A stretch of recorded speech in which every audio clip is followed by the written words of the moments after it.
of a village, man, the life of a village, and both socially, economically, and politically.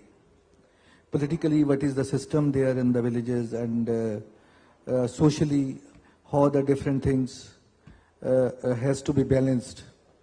And similarly, economically, we know the income of the farmers is not to the level what is expected of.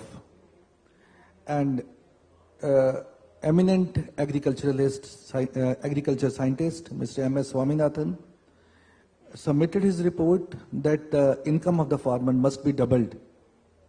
So keeping that in view, we have framed a policy on rural tourism, agriculture tourism, and it is well accepted in the state, in which any rural tourism, agriculture tourism project will get different benefits, maybe state GST, maybe electricity, maybe water sewage charges. So we are putting in the new industrial policy, we have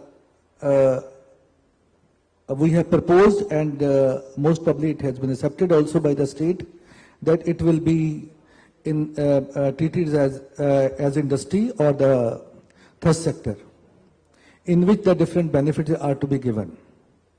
So our policy is very simple, and in which you have to apply online, and you will get the approval and the registration online only.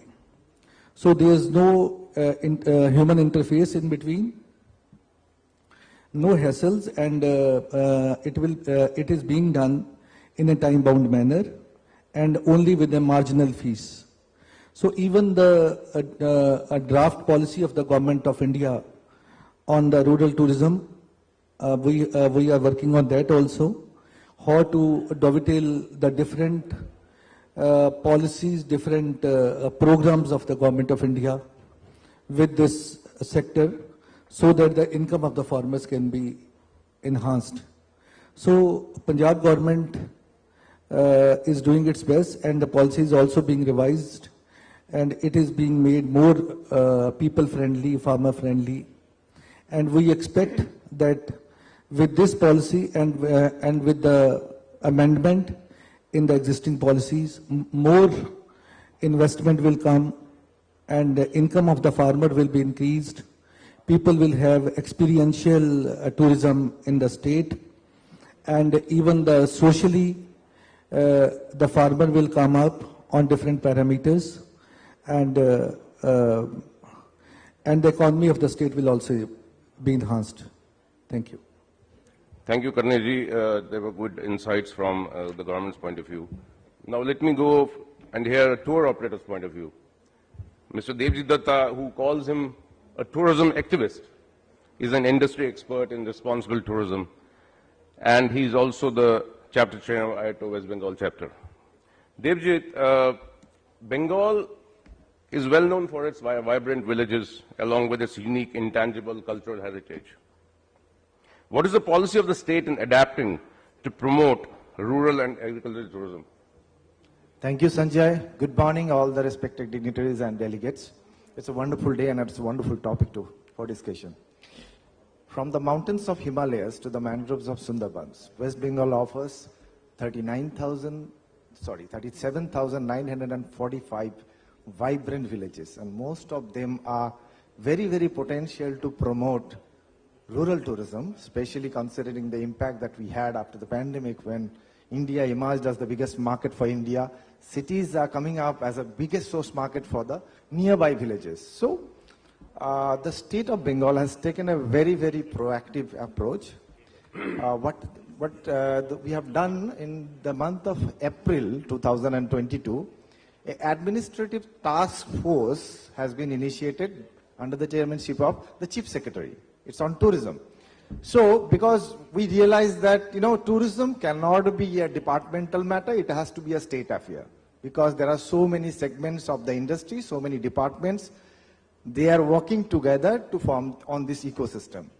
Now, after this task force, we have all the district magistrate, the tourism officers from the respective districts, all the departments, principal secretaries who are actually associated with tourism, development of tourism, they are a part of the task force. Second, we have 6 tourism subcommittees which has been initiated jointly with the private sector. The expert from the private sector on the respective area, 6 key focal areas. One of them is tea and rural tourism. Now this committee is meeting every month to draft a very comprehensive, effective, meaningful and result-oriented rural tourism policy. It has already been done. Now under this policy, it's so many things to be explained, but in a nutshell, we are actually taking this entire initiative to the district level, which is very important because that's how you actually make things happen.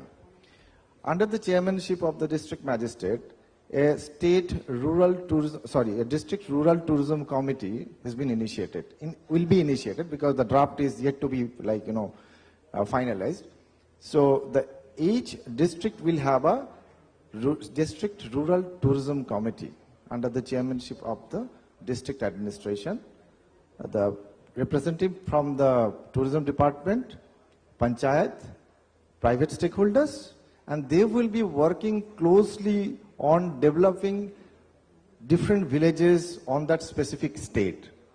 They'll be working on 4 specific areas: experience and activities, homestays, that is actually product development. Then we have basic infrastructure, which is required to, promote that specific destination.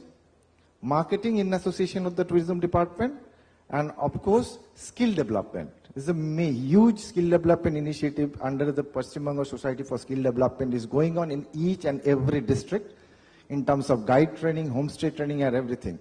So it's basically a very comprehensive approach which actually give us very good result, because in the days to rural tourism is such a product which is actually sellable both in the domestic and the international market. Irrespective if the person is from Mumbai or Melbourne, our vibrant villages are one of the most unique product that we have in the state of Bengal. Thank you. Thank you, Devjit, for your opening remarks. Next, I would like to introduce to you Mr. Pandurang Bhagwan Rao Taude. He is the 4th-generation farmer and the 1st-generation entrepreneur, namely from the village of Shambhavi in Baramati Taluka of Maharashtra. You have come from agriculture into the hospitality, and you have been running the agri-tourism operation successfully since March 2020. And you have replicated this idea of agri-tourism in 628 farms in more than 300 villages and 29 districts in the state of Maharashtra. Sir, please tell us a little more about Agri-Tourism Development Corporation. What exactly are the activities and how do you think we as tour operators can promote it in the inbound market? धन्यवाद संजय जी। सर्वप्रथम iodo के सभी महानुभावों को हमारा सादर प्रणाम। हमारे किसान भाई जो है भारत में रहते हैं, उनके तरफ से मैं आपका अभिनंदन करता हूं और शुक्रिया अदा करता हूं, बिकॉज फार्मर को इतना इज्जत कौन देता है स्टेज पे बिठाने का और किसान उनका बात सुनने का। तो आपने जो सुना है उसके लिए मैं आपसे बहुत बहुत धन्यवाद देता हूं। Farmers are our lifeline sir. आप सभी को मालूम है, मैंने जैसा शार्क टैंक में बोला था कि एक डॉक्टर का बेटा डॉक्टर बनना चाहता है, एक एक्टर का बेटा एक्टर बनना चाहता है, एक पॉलिटिशियन का बेटा भी नेता बनना चाहता है, लेकिन किसान का बेटा किसान बन के अपना करियर क्यों नहीं करना चाहता? बिकॉज किसान का जिंदगी इतना आसान नहीं है। कभी ज्यादा बारिश, कभी कम बारिश, कभी ज्यादा प्रोडक्शन, कभी कम प्रोडक्शन। और इसीलिए rain, produce and price for the produce is the 3 major factors जो किसान की लाइफ संवारता है। पहले 2 तो हमारे कंट्रोल में नहीं है, लेकिन we want to take the charge of the price for the produce. ये कैसा हो सकता है? या तो हम हमारी प्रोड्यूस मार्केट में लेके जाए, या तो फिर मार्केट हमारे पास आए। हम अगर हमारी प्रोड्यूस मार्केट में लेके जाना करेंगे तो हमारी खेती कौन करने वाला है? इसीलिए हमने सोचा कि क्यों ना मार्केट हमारे पास आ जाए। Market is the consumer is also tourist. तो फिर कैसा हो सकता है? तो हम जब इन्विटेशन करेंगे कंज्यूमर को, टूरिस्ट को, कि हमारे गांव में आइए, हमारे साथ रहिए, हमारा खेती देखिए, हमारा गांव देखिए, हमारा गांव का कल्चर देखिए, ट्रेडिशंस देखिए, और जाते टाइम हमने जो उगाया है फ्रेश एग्रीकल्चरल प्रोड्यूस, वो आप लेके जाइए। हमारे गांव के जो कारीगरों ने किया हुआ हैंडीक्राफ्ट वो लेके जाइए। हमारे गांव के जो महिलाएं हैं उन्होंने किया हुआ जो होममेड प्रोडक्ट्स है वो आप लेके जाइए। हमने बुलाना शुरू किया 2003 में। लोग आते गए। एक साल 2003-2004 में बहुत सारे लोगों को लगा कि ये लोग आएंगे नहीं आएंगे, खेत में आना शुरू हुआ। धीरे धीरे देखते देखते 2 साल में 13,000 पर्यटक हमारे खेत में आए। और फिर हमने सोचा कि ये हमने अगर हमारे पास, बिकॉज बारामती कोई हिस्टोरिकल और बारामती कोई टूरिज्म प्लेस नहीं है, और फिर हमारे पास अगर आते हैं तो दूसरे जगह पे पर्यटक जाएंगे। तो हमने धीरे धीरे थोड़ा सा इंटरवेंशन शुरू किया। करते करते करते आज महाराष्ट्र में 29 डिस्ट्रिक्ट्स में 628 फार्मर्स अपने खेतों में पर्यटकों को रुकाते हैं, होस्ट करते हैं। इसका फायदा ये हुआ कि 2018-19 एक साल में ये 600 किसानों को 7,14,000 टूरिस्ट ने विजिट किया और 53 करोड़ रुपीस का इनकम उनको मिला और 13,000 एम्प्लॉयमेंट जनरेट हुआ। उसका एडवांटेज ये हुआ कि किसानों को जो सस्टेनेबल इनकम चाहिए था वो टूरिज्म के माध्यम से मिला, किसानों को जो सस्टेनेबल एम्प्लॉयमेंट चाहिए था वो टूरिज्म के माध्यम से मिला, किसानों को जो सस्टेनेबल लाइवलीहुड चाहिए था वो टूरिज्म के माध्यम से मिला। और इसीलिए जो अर्बन माइग्रेशन था हमारे युवकों का गांव से शहर आने का, वो थोड़ा सा टूरिज्म के माध्यम से उसको थोड़ा सा ब्रेक मिला। और इसीलिए हमारा जो ऑर्गेनाइजेशन है कि हम हमारा फार्म के साथ साथ बाकी किसानों को भी उसमें आने के लिए मदद करते हैं, पॉसिबिलिटी रिपोर्ट करते हैं, skills and capacity building programmes farmers के लिए करते हैं, उनका प्रोडक्ट डिजाइन करते हैं। प्रोडक्ट डिजाइन होने के बाद, तैयार होने के बाद हम लोग उसका मार्केटिंग करते हैं। agritourism.in करके वेबसाइट है, वो वेबसाइट पे ऑल ओवर महाराष्ट्र का 600 किसानों का सभी लिस्टिंग्स है, उसमें हम मार्केटिंग करते हैं। और इसके साथ साथ हमारा जो नेशनल और इंटरनेशनल एग्री टूरिज्म का जो कॉन्फ्रेंसेस है वो हम लोग महाराष्ट्र में करते हैं। मुझे आपको बताने की खुशी होगी कि 16 May has been declared as world agri tourism day, which is been now recognised by UNWTO। तो वो हम लोग अभी उसमें सब आ रहे हैं। और फरवरी में we are launching global agri tourism network with almost around 110 countries participating in global agri-tourism network। तो ये यहाँ तक आने का हमारा जो मकसद था, बिकॉज आप जो लोग हैं वो जो बोलते हैं कि टूरिस्ट इज अतिथि देवो भव, तो हमारे लिए टूरिस्ट के पहले आप सभी जो महानुभाव बैठे हैं वो अतिथि देवो भव है। बिकॉज आप ही लोगों को बताने वाले हैं कि चलो गाँव चले, आप ही लोग जो है वो हमारे पास पर्यटकों को लेके आने वाले हैं। तो इसीलिए जैसे टाटा ग्रुप में एम्प्लॉय इज द फर्स्ट, वैसे हमारे लिए आप आयोटो के जो महानुभाव है वो फर्स्ट आते हैं पहले। तो आप हमारे खेत में पहले आइए, हमारे साथ में रहिए, अनुभव ले लीजिए, see, learn, enjoy and experience about village culture and traditions yourself, so that you can nicely present our India. Mahatma Gandhi ji हमेशा बोलते थे कि हमारा हिंदुस्तान जो बसता है वो गाँव में बसता है, हमारा जो कल्चर है वो गाँवों में है। शहरों में तो खाली कंक्रीट की जो माचिस बॉक्स है वैसा वैसा रख के वो सब चल रहा है, लेकिन गांव में आप आइए, हमारे साथ रहिए, ताकि we want to keep farm in the family and family in the farm. जय हिंद, जय जवान, जय किसान। Thank you, Mr. Tavade. Personally, I'm very impressed of the work you're doing. I'll come back to you with some more questions in the second round. In the meantime, I go to our next panelist, Ms. Shobha Rudra, who is the founder and partner of RARE, a company that has been promoting conservation and community-based tourism and sustainability as a keystone value for tourism and hospitality. Today, she is representing Responsible Tourism Society of India, which is a non-profit organization with an aim to promote and ensure environmentally responsible and sustainable practices in the tourism industry. Shobha, what do you think is the extent of awareness about sustainability within the industry in general and those who actually travel? Hi, good morning everyone and thank you so much. Thank you sir. Very inspiring to hear you. मैं आपको ये चीज़ बता दूं कि travel agents के बच्चे भी travel agent नहीं बनना चाहते. Mine is an XFN. So I think the awareness for sustainability and responsible tourism is very, very high.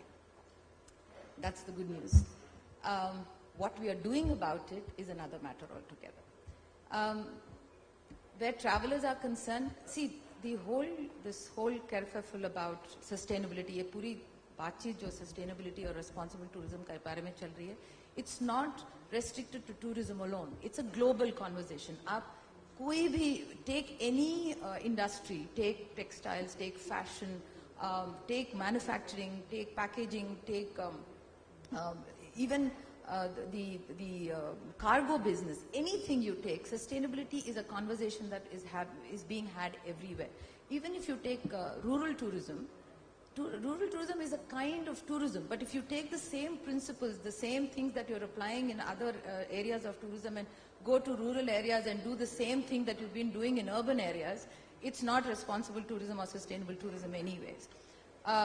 Coming back to what the travelers are doing, I must tell you that a lot of travelers personally are investing a lot of time to research about the destination they're going to and the hotels they are choosing. And that comes from a lot of factors, of course, in the businesses they're doing or this conversation everywhere. Also, their children are bringing these ideas back home. Schools are talking about environment and responsible tourism. Where the industry is concerned, we've been trying to crusade these things for a very, very long time now. The interest for it, whether it's coming from their peers or their partners abroad, or they're inherently wanting to change, is something that can be debated over. But more and more people, these days I don't need to go into offices and start to wave my flag about responsible tourism. They call me and say, okay, I want an itinerary that takes them from places where to where. The thing that we have to address is, what is it that you will call responsible tourism? And I don't want to call it eco-tourism, sustainable tourism. I would like to focus on the whole idea of responsible tourism simply because it puts the onus on everybody, from the government bodies to private stakeholders to escorts, drivers, eventually the travelers and hoteliers. So let's call it responsible tourism. Also, are you a part of the solution or are you a part of the problem? We all know we have a problem. It is a global problem. Are you, as a citizen of the world, as a personally, as a human being, are you even aware of what is happening to what you're throwing out as garbage? The excesses that you do in terms of, in the name of convenience? Are you aware of it? Do you want to do something about it? If you're not aware of it, and I'm sure you're all aware of it, but it's a convenience that you don't want to let go. You think, somebody else's problem, not mine. My garbage is not my problem. The fact is, your garbage is your problem. As a tour operator, the garbage you create in the name of your travelers is your problem. And garbage is only the tip of the iceberg. There's a whole lot of other things that are there. So in terms of awareness, you have to figure out for yourself, do you want to be a part of the problem? Do you want to be a part of the solution? Let me tell you, whatever we do today, we are inexorably hurtling down towards a point of no return. So what we do today, whether we're doing whatever kind of tourism we do today, probably the best you can do is like pull the brakes back a little bit. And what will eventually happen in, say, 200 years, we'll probably increase it to 300 years. So that is the only thing that we can all do personally, on a personal level, as a company, as a part of an organization, as a part of an industry. Thank you, Shubha. I agree that, the travel garbage we throw has to be cleaned by us only, and we have to do something. That's where sustainability comes in. I always say that, tourism is a double-edged sword, On one side, it brings us prosperity and development, but it also brings a lot of devastation, which we have seen. So this is where sustainability comes in, and we have to really discuss on this subject. It's very important. My next panelist is Mr. Harkirat Singh Ahluwalia, coming all the way from Punjab, who runs a farm tourism called Citrus Country Farm Stays. And this is the first of a kind agri-tourism project in Punjab. It has presently 9 luxury tents and 5 bedroom villas. They have been able to absorb local farmhands, train them to work in the hospitality industry, thus maintaining a sustainable growth. Sir, my first question to you is, because farm tourism is something very new. So what do you think is the future of farm tourism, and what is the percentage of domestic and inbound tourism who stay with you? Just for the information, because we are all mainly inbound tourism operators. Thank you, Sanjay, for inviting me for this very interesting conversation and sitting amongst all the people who are going to market brand India. So, your question, I would say that farm tourism is, it was always a hidden treasure, amongst the hospitality sector, which was never taken out or never talked about before 2003, 2004. So, see, I'll give you my example. I'm a citrus producer, and why I started this was because I could foresee that the farming incomes are going down day by day and the expenses are going up, and it's high time that we realize that we also have to look for an alternate income from the same farm, but at the same time keep on farming. Your spirit is always there as a farmer, but to increase the income. So that is one of the biggest reasons that I thought of setting up a farm stay, from where I didn't have to move out of my farm, and also to make sure that people come and stay with us and see what rural India is all about. The spirit of India lies in the villages. So that was one of the reasons why I set it up.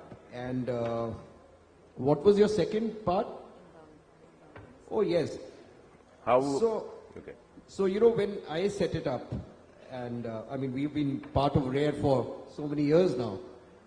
So, inbound was a challenge. I remember when I spoke this to my friends that I'm starting a hospitality project in Punjab. So everyone said in Punjabi, "Tu kamla ho gaya? Who's going to come to Punjab?"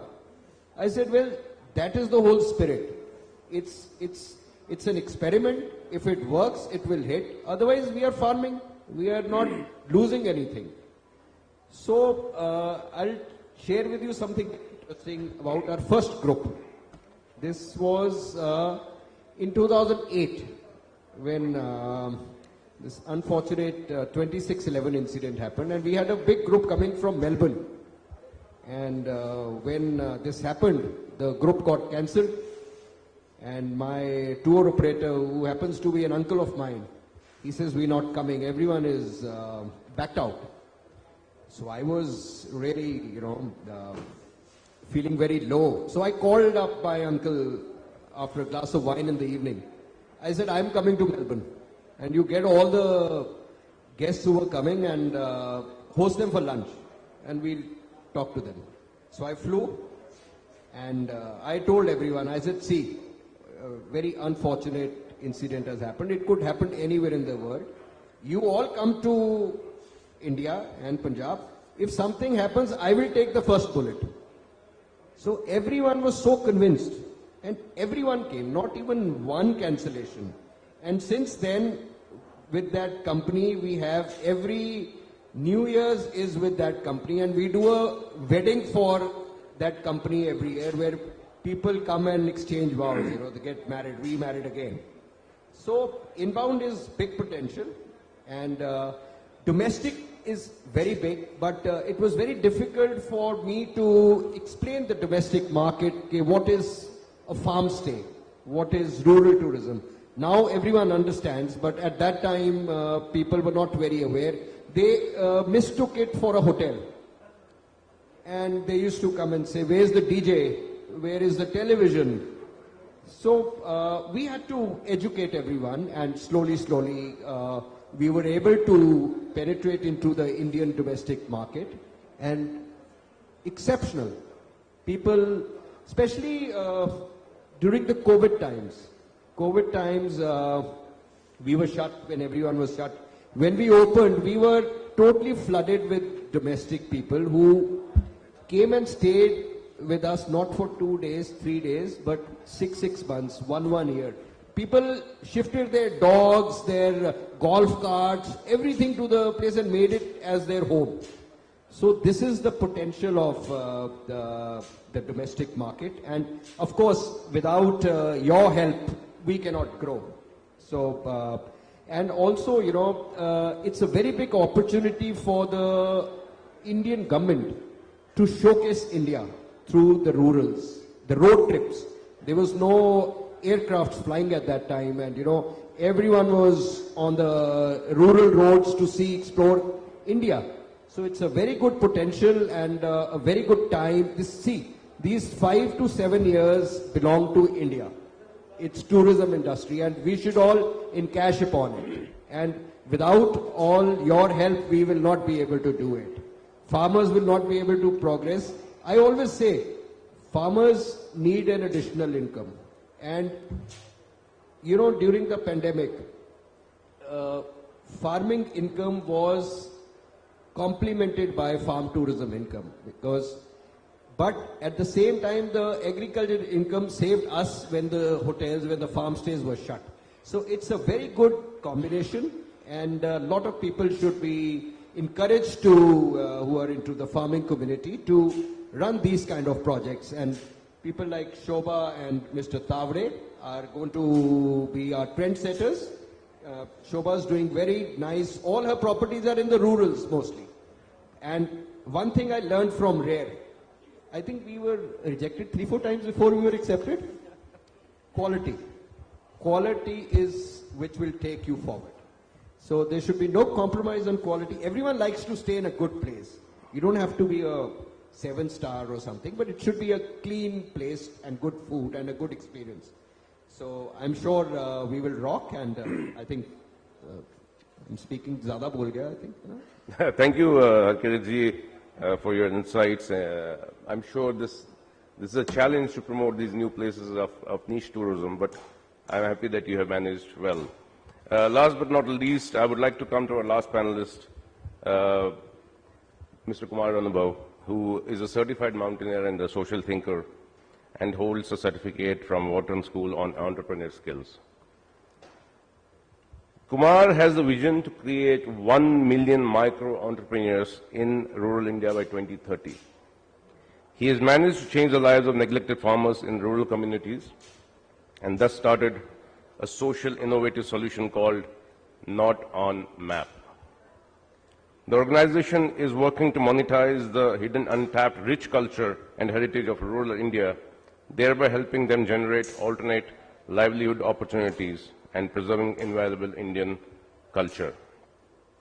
Sir, my question to you is, Not On Map, it's a very interesting name.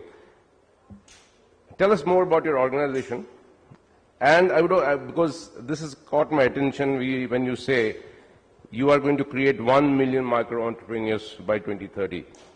Please, can you throw some more light on this, and how are you going to achieve this target? A very warm welcome, very good morning to everybody, and thank you, Sanjay, for inviting. सभी लोगों को सुनकर के बड़ा अच्छा लगा, बहुत कुछ इन लोगों ने ऑलरेडी बोल दिया है. टॉकिंग अबाउट, मैं थोड़ा सा ऐड करूंगा जो कुछ चीज़ें लोगों ने बोला है. यहाँ पर सारे ट्रैवल ऑपरेटर्स हैं. जब भी हम रूरल टूरिज्म की बात करते हैं या रिस्पॉन्सिबल टूरिज्म की बात करते हैं, if you ask a question, whenever a traveller goes to a rural India, what does he do? किसी होटल में रुकेगा या किसी होम स्टे में रुकेगा, and afterwards they take a stroll, they take a walk. कभी किसी को पहाड़ पर किसी को बांसुरी बजाते हुए सुन रहा है, या किसी को कुछ खेती करते हुए देख रहा है, या किसी लोहार को कुछ काम करते हुए देख रहा है. And what happens in the process, they take pictures of these people, you know, they enjoy. So what happens that the enjoyment factor is not coming just by staying in a homestay, just by eating the food in a homestay, but by doing all these other activities. But ask this question yourself as an tour operator. हम लोग क्या बेचते हैं? बोलते हैं कि 5 room nights के लिए आपको इतना चार्ज पड़ेगा. अब what we will do, we will take you to these destinations. वहां पर आप एक्टिविटी कर सकते हैं, एक्सपीरियंस कर सकते हैं. एक्सपीरियंस में जनरली ज्यादातर किस तरह के एक्सपीरियंसेज होते हैं? ट्रैकिंग, राफ्टिंग, माउंटेनियरिंग, वॉकिंग, इस तरह के एक्सपीरियंसेस होते हैं. But when we talk about different sections of society, I am talking typically about the villages. Each family, each sections of society, they have got a traditional knowledge. Unfortunately वो knowledge जो है किसी तरह से travel ecosystem का directly part या indirectly part नहीं है. The money goes to either the people, the taxi drivers, the tour operators, और the family who is having good amount of money to actually have a homestay. What about other families who cannot actually be part of the ecosystem because they do not know much about it? उस तरह कोई productization नहीं हुआ है. So looking at all this, we realize there are 3 key assets of any rural community. एक तो पांडुरंग जी ने बहुत अच्छे से बताया कि जो उनका प्रोड्यूस होता है, फार्म प्रोड्यूस और द क्रॉप प्रोड्यूस. इसके ऊपर 2 और उनके बहुत बड़े एसेट हैं. Number 1 is the culture. That is the practice which they have taken from generation and they are practicing it. That is an asset. And second is the heritage, which is a legacy just lying like that. There could be a building or an architectural beauty or an old tree or some traditional healing practices. जो first 2 है, उसको किसी भी तरह से अभी अच्छे तरीके से monetization नहीं हुआ है. उन families का जो family ने इनको preserve करके रखा हुआ है.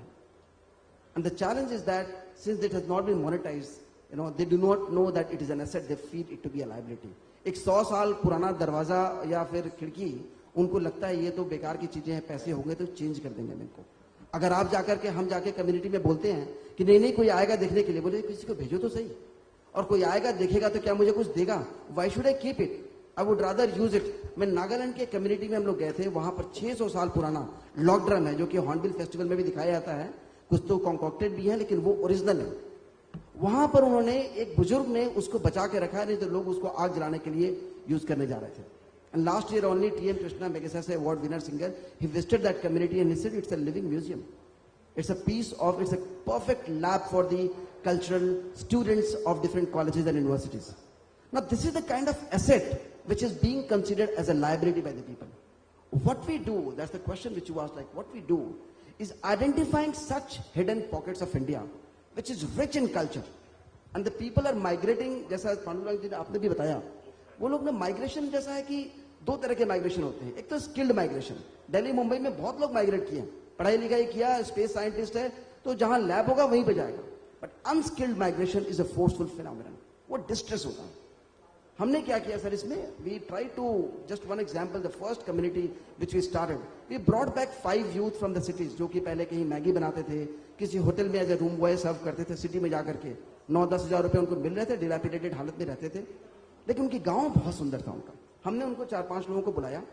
विलेज में से हमने क्या किया कि कुछ फैमिलीज को जिनके पास 1 या 2 स्पेयर रूम हो, without constructing anything new, just by using the existing infrastructure. But for each family, we try to have 2 to 3 more families who could not afford to have a homestay. But ये लोग वो लोग हैं जिन्होंने traditional knowledge को किसी न किसी तरह से बचा के रखा हुआ, without knowing them. And by the way, if you extract just 2 to 3 hours from morning to evening, any part of the 2 to 3 hours, that becomes an experience. वो अपने आप में एक पैकेज है. सुबह उठ करके दूध लाने से लेकर के किचन में जब जाता है ब्रेकफास्ट के लिए, वो एक एक्सपीरियंस है ट्रैवलर के लिए. या दिन में वो खेत में जाता है या फिर लकड़ी या कुछ काम कर रहा है, वो भी एक्सपीरियंस है. You just have to be smart enough to actually identify what is that product. हमने क्या किया, वहां पर जितने भी ट्रेडिशनल हीलर्स हैं, स्टोरी टेलर्स हैं, वहां के जो आपके आमची जो बोलते हैं लद्दाख में कई जगह पर, और उसके अलावा जो वहां के ट्रेडिशनल जो आर्किटेक्चरल ब्यूटी है जो कुछ जानते हैं, कुछ प्रीस्ट वहां पर है जो एक तरह से प्रैक्टिस कर रहे थे, कुछ लोगों को फेस्टिवल के बारे में बहुत नॉलेज है, ऐसे लोगों को आइडेंटिफाई किया, टीचर्स को आइडेंटिफाई किया, स्टूडेंट्स को आइडेंटिफाई किया, एल्डरली पीपल को आइडेंटिफाई किया, आशा वर्कर्स को जोड़ा, and we created a self help group. और इन 5 लोगों को जिनको बुलाया, हमने थोड़ा सा रिस्क लिया शुरुआत में, हमने बोला कोई बात नहीं बच्चे, तुम्हारा 1 साल की जितनी इनकम है हर महीने आपको मिलेगा, बट आप वो करो जो हम आपको बताते हैं।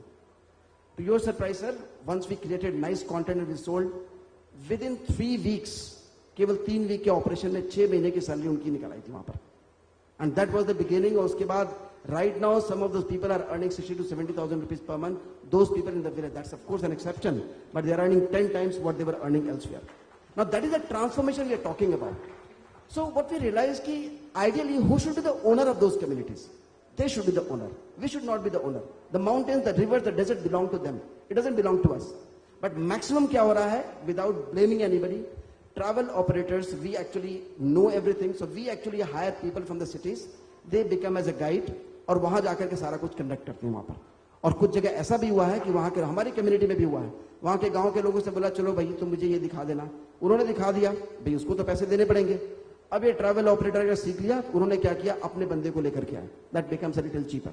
And what Shobha was talking about, inclusivity of those community members is important. इसलिए हमने हर गांव में जिस भी कम्युनिटी में किया है, हम एक कम्युनिटी मॉडल विलेज के कॉन्सेप्ट पर काम करते हैं, हर गांव का एक रूल बुक बनाते हैं, we call it VRV village rule book. We do not wait for policy to come from the top. The strongest element, strongest administration in the country, गांव में पंचायत होती है। पंचायत किसी भी तरह का रूल बना सकती है, किसी को पूछने की जरूरत नहीं है। 5 लोग बैठ करके रूल बना सकते हैं, और उस रूल को गांव के ऊपर है, डिपेंड करता है कि चलाएंगे नहीं चलाएंगे। हमने कम्युनिटी में ऐसे रूल बनाए, और उसके बाद जिन कम्युनिटी में हम लोग काम कर रहे हैं वहां पर they are the owner. And what we are trying to do is कि इन जो डिफरेंट सेक्शंस है कल्चर हेरिटेज के, इन सभी जगह से, हर गांव में से ऐसे लोगों को, ऐसे यूथ को आइडेंटिफाई करके, उनको ट्रेन करके, they become the work force, they are the work force for all of us, and they will help us create and curate those experiences and also conduct it. उनको finally उनको training देनी पड़ती है, we are in extensive training and capacity building of those people, और बाद में वो जाकर के अपने चीजों को आगे दूसरे कम्युनिटी में बताते हैं। एंड आवर ऑब्जेक्टिव इज, जो एंटरप्रेन्योर्स की हम बात कर रहे हैं, कि cross cultural knowledge dissemination should happen. Somebody who is expert in Meghalaya, unfortunately गांव का लड़का जो है ना, हो सकता है उसका नॉलेज जो है हिमाचल के किसी गांव में जरूरत पड़ सकती है, और वो उसका बिल्कुल एग्रो क्लाइमेटिक जोन में अगर सेम पड़ता है तो काफी चीजें मैच करती हैं, यूज हो जा सकता है, लेकिन वो ट्रैवल करते ही नहीं है, उनके पास मौका ही नहीं है। हमने क्या किया, वहां के नॉलेज को लेकर के यहाँ पर नॉलेज पर उसको डिसेमिनेट करने की कोशिश की, उन दोनों को एक जगह बैठाया, और today they are friends, and that's how we are trying to create such youth, converting them as the owner, making them the micro entrepreneur. We actually depend on them rather than they depend on us. That's the kind of transformation we are trying to bring. Thank you so much, Kumar. It was really interesting to know what you're doing, and really, really great work you're doing. My panelist members, I've been told that we have to finish this session ASAP because of Yogi ji's arrival, we have to give the hall to the security. So I'll be just quickly asking questions, and maybe I'll give you 1 minute each to answer. Just Karni ji, my second question goes to you. You said 60% population in Punjab lives in villages. So is Punjab giving any kind of since Punjab is a very important agricultural state, so if you want to promote rural tourism, are you giving any incentives for farmers to come up and like what Heritage is doing? In the new industrial policy, which is coming shortly, we are giving all the benefits which are being given to the industry, to the farming, to the farm tourism, to agri-tourism, to eco-tourism.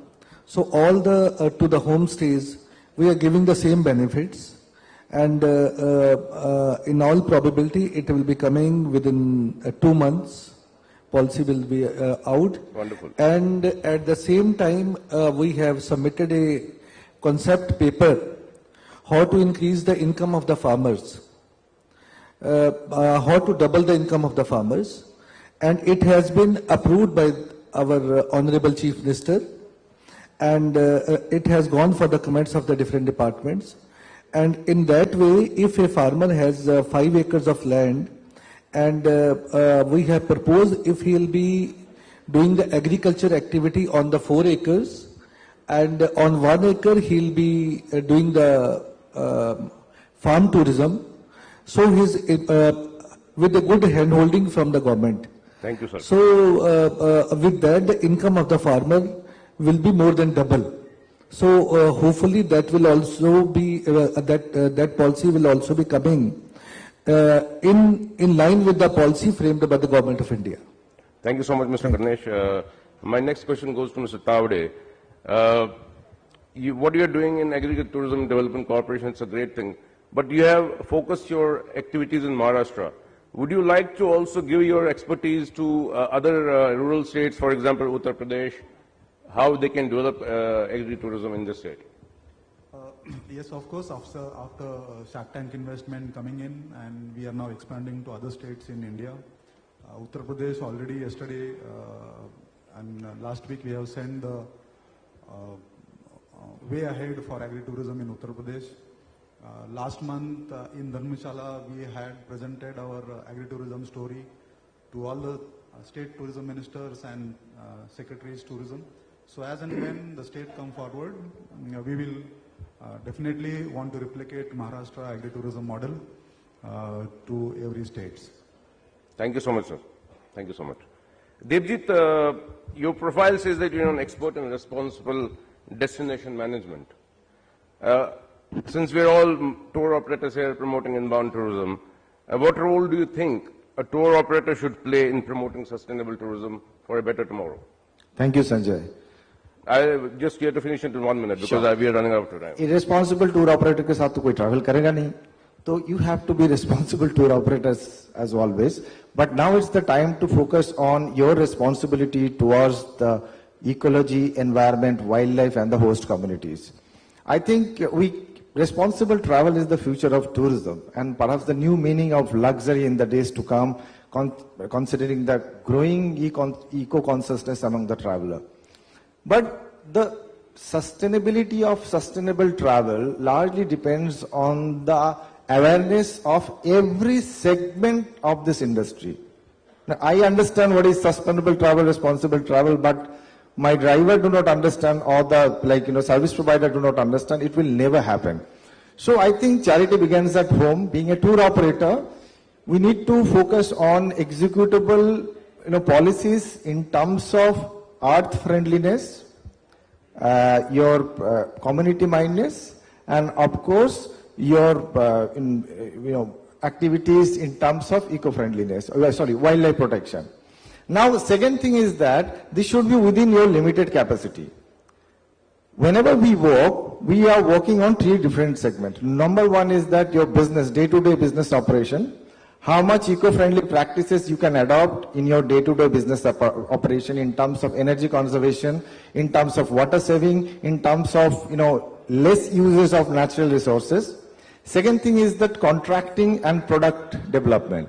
Now, we always negotiate with the hotel, asking them for the best possible rate. But have you ever thought of selecting a hotel based on their eco-friendly practices? I think this is the time all tour operator, because we work with all the segments of the tourism industry. We need to focus and, motivate all our community to do the thing in that way.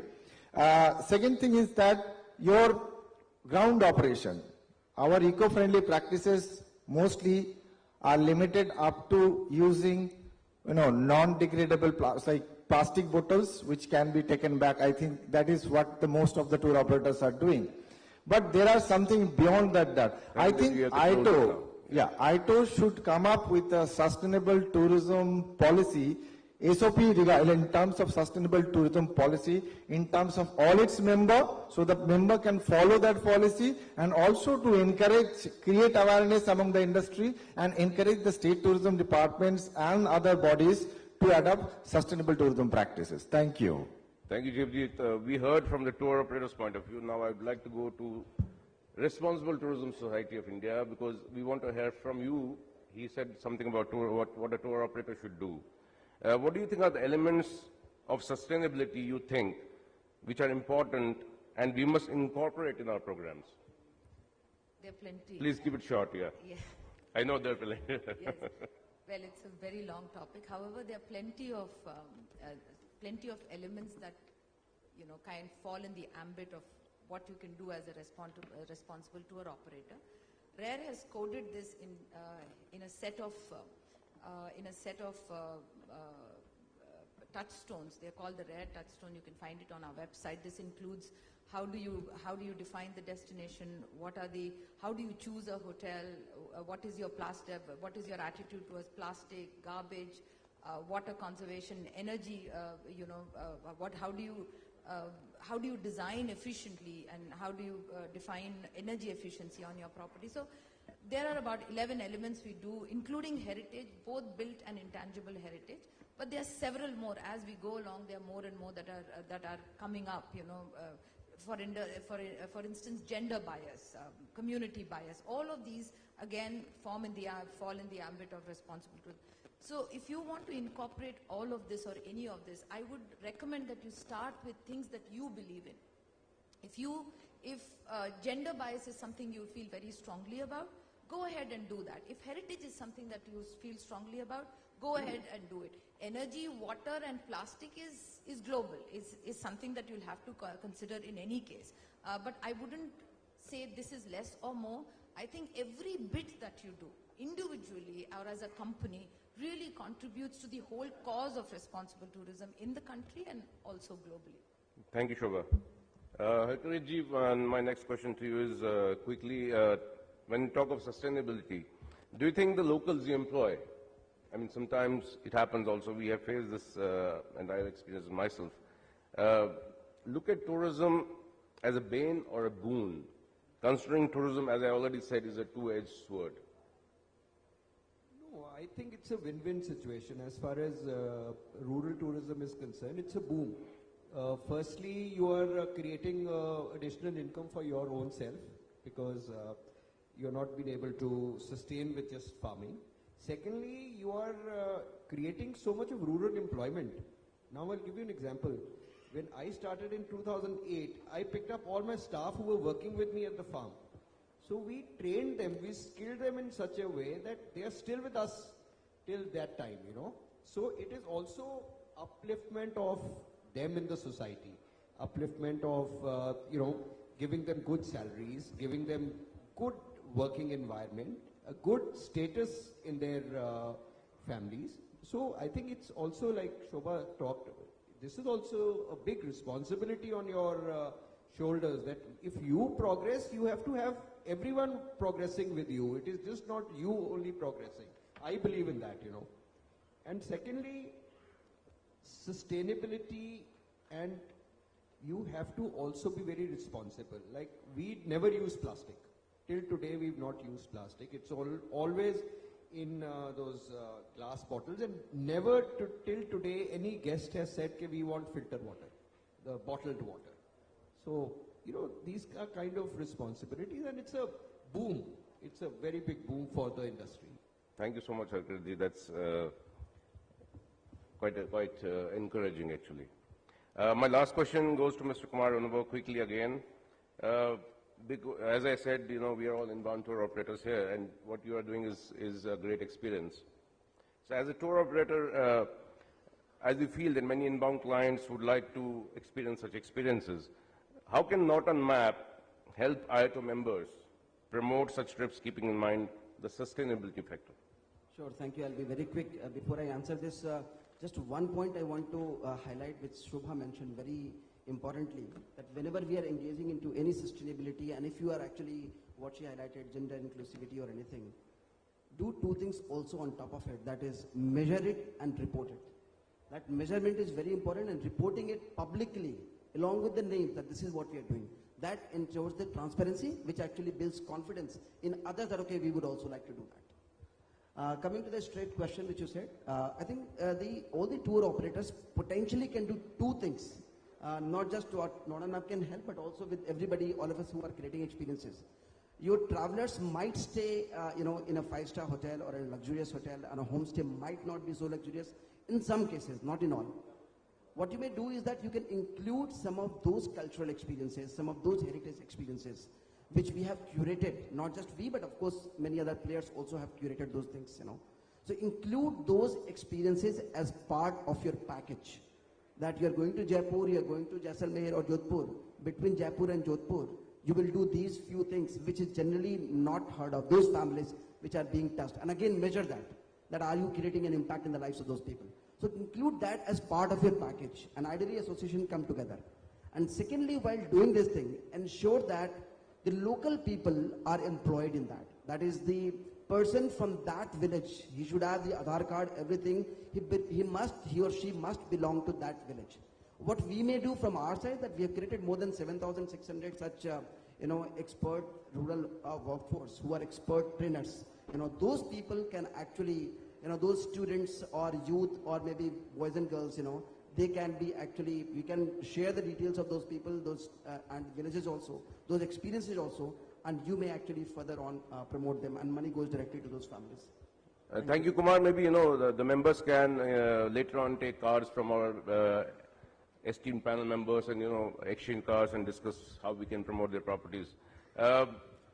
This is a very, very important subject and would require a lot of time, but we have to leave the stage because I have been prompted quite a few times to leave the stage. But anyway, my closing remarks. एक ही मुद्दा मैं बताना चाहता हूँ कि हम जब छोटे थे तभी एक कंसेप्ट था फैमिली डॉक्टर का, कि फैमिली डॉक्टर आता था घर पे, अपने आप जाते थे, अगर हाथ पकड़ता था तो आधा बीमारी निकल जाता था. वैसा ही एक नया कंसेप्ट हम आना चाहते हैं फैमिली फार्मर का. तो अभी फैमिली फार्मर आप एक चूज के रखिए, बिकॉज आप जब शहर में जो खाते हैं भरोसा नहीं है कि आप क्या खा रहे हैं. तो फैमिली फार्मर करके आप ढूंढ के रखिए. Thank you, sir. So that you can go and. Thank you so much. I would suggest that since all the Iato members are here, we should come out with a newsletter on rural. We will definitely take it up, sir. I'm sorry I have to interrupt you because we have to close this session. So, last but not least, I would love to say that while we love to promote these unexplored destinations, we have to be very careful that, and it does bring prosperity to the population, considering the past experiences, for example, Ladakh, we have to be very responsible while sending a lot of tourists to these places and educate our tourists. This brings us to the end of the session. I feel there's a lot to take from today's discussion, and I'm sure people in the audience would feel the same. I thank you for all joining us today. Last but not least, let us all pledge today to be responsible, to have a sustainable tomorrow. Thank you once again, and Jai Hind.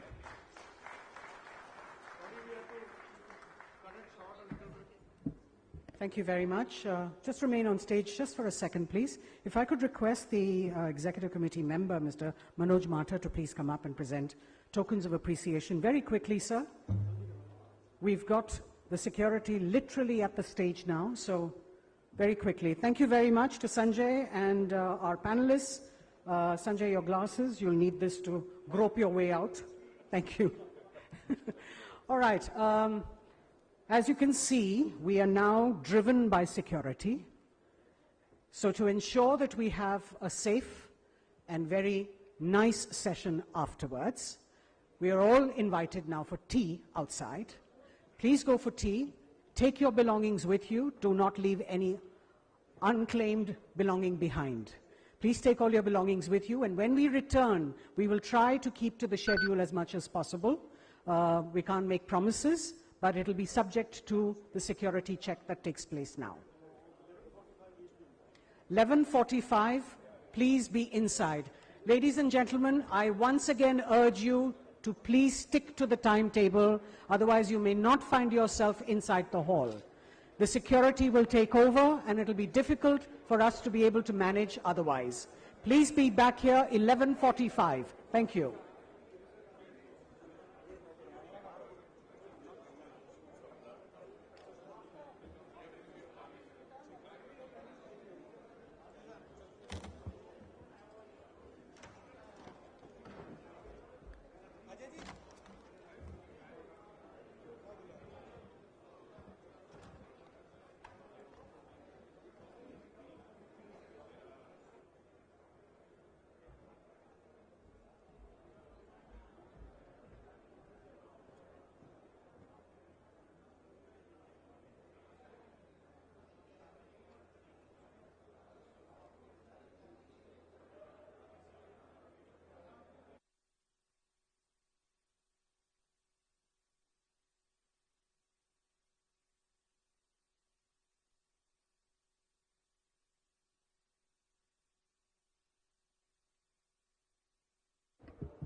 members of the media, photographers खासकर,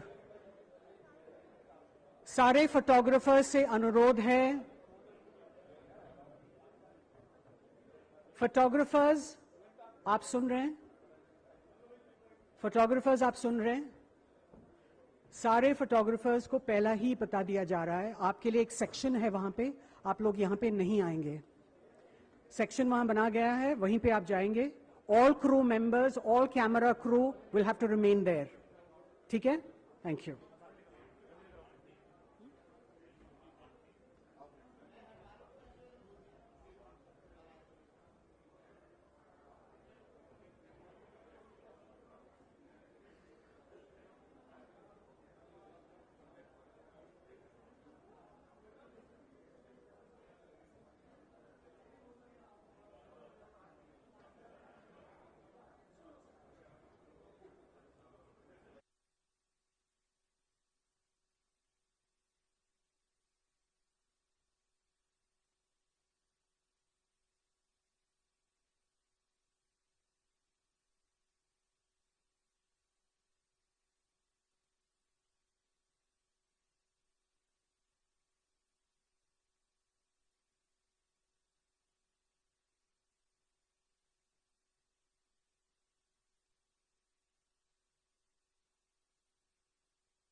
कैसे बुलाएगा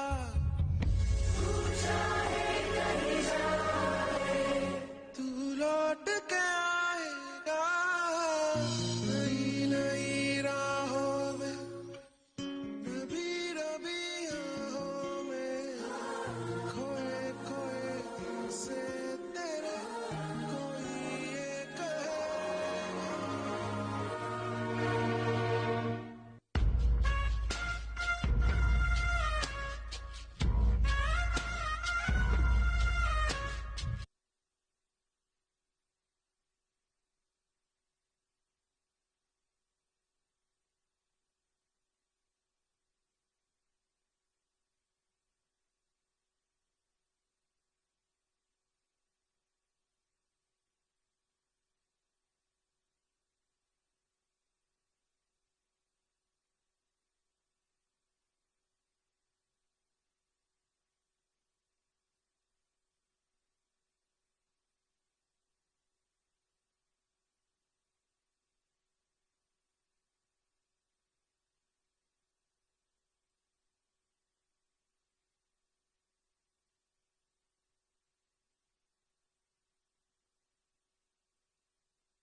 अभी हमें check करना है. Hello hello hello check hello hello hello hello ये सब on है ना.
Hello check, hello 1 2 3 4, hello check, hello.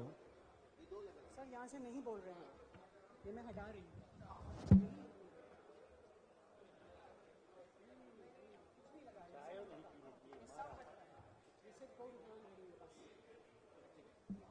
ये कौन आया? यूट्यूब का भाई?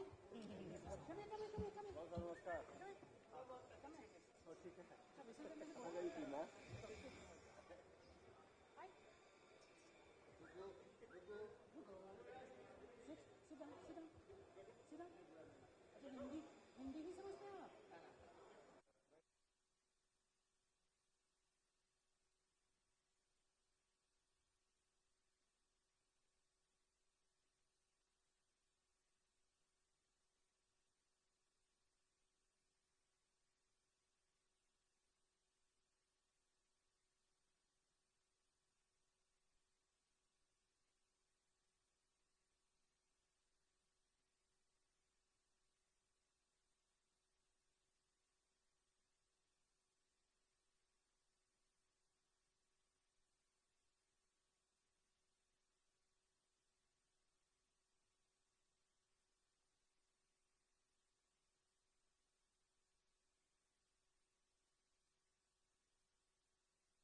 Hello check.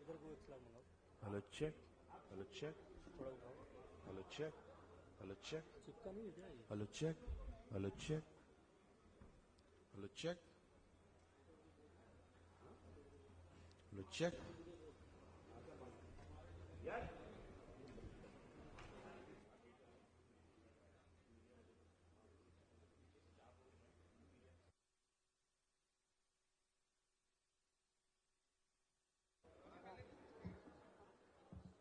Check check check, mics उठा लीजिए यहाँ से, चेक चेक, माइक्स यहाँ से उठा लीजिए, आ जाइए। मेरे को वो वाला पोडियम भी चेक करिए, ये वाला पोडियम भी चेक करिए।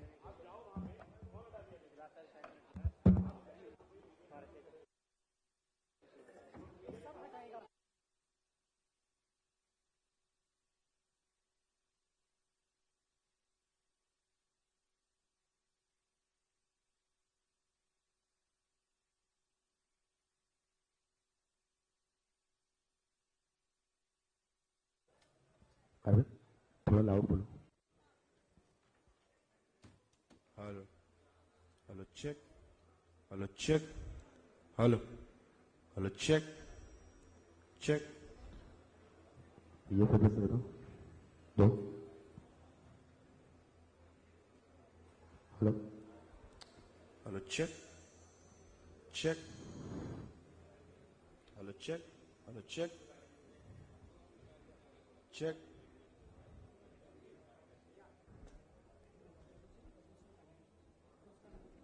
बोलो। हेलो चेक, थोड़ा loud. Hello check. Hello check. Hello check. ठीक है। इस कर रहा है इस। आरटीए इधर भेजो। आरटीए इधर भेजो। 400 4K। Check check. 4K down.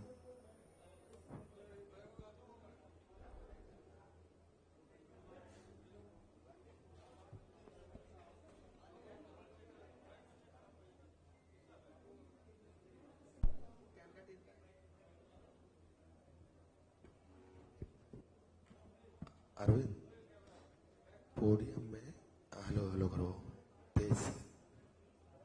तुम पोडियम पे बोलो। पोडियम पे बोलो। पोडियम पे वाले पे।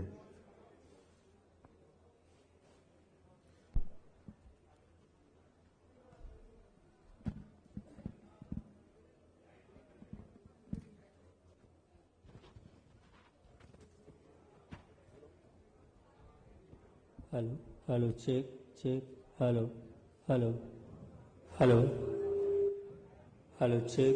Hello hello hello check check.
Hello hello hello hello hello hello hello hello hello hello hello hello check check check check live bulletin hello hello hello hello check hello hello hello hello hello hello hello hello hello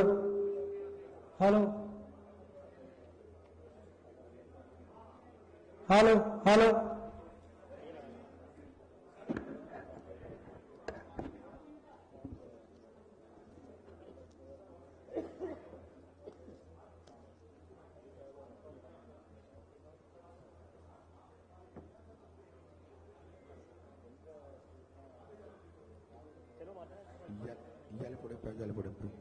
ये वाला हाँ बोलो hello hello hello hello थोड़ा दूर से hello hello hello check hello hello hello बोलो hello hello hello check check check ये वाला चेक कौन सी चेक चेक चेक बोलो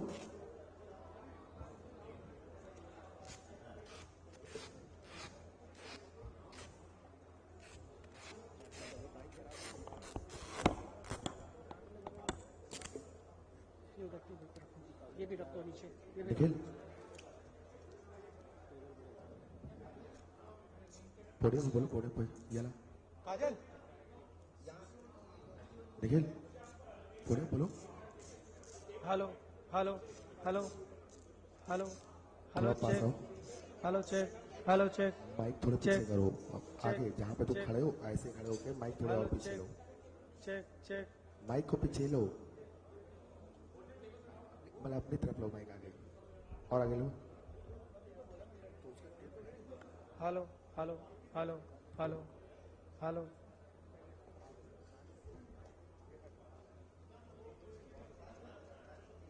hello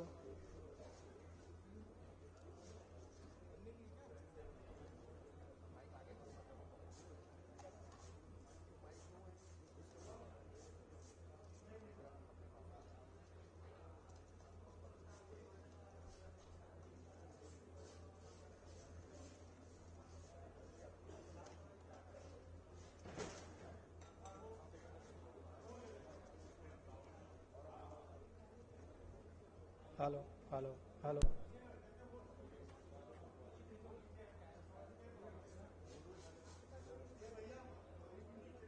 hello hello hello hello hello थोड़ा गले में आवाज है कि नहीं आप थोड़ा हेलो तेज बोलो hello hello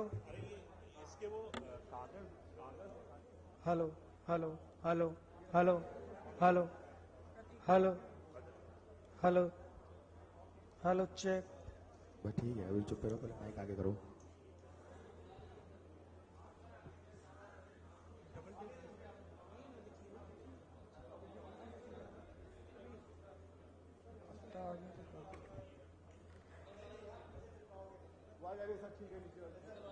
hello hello hello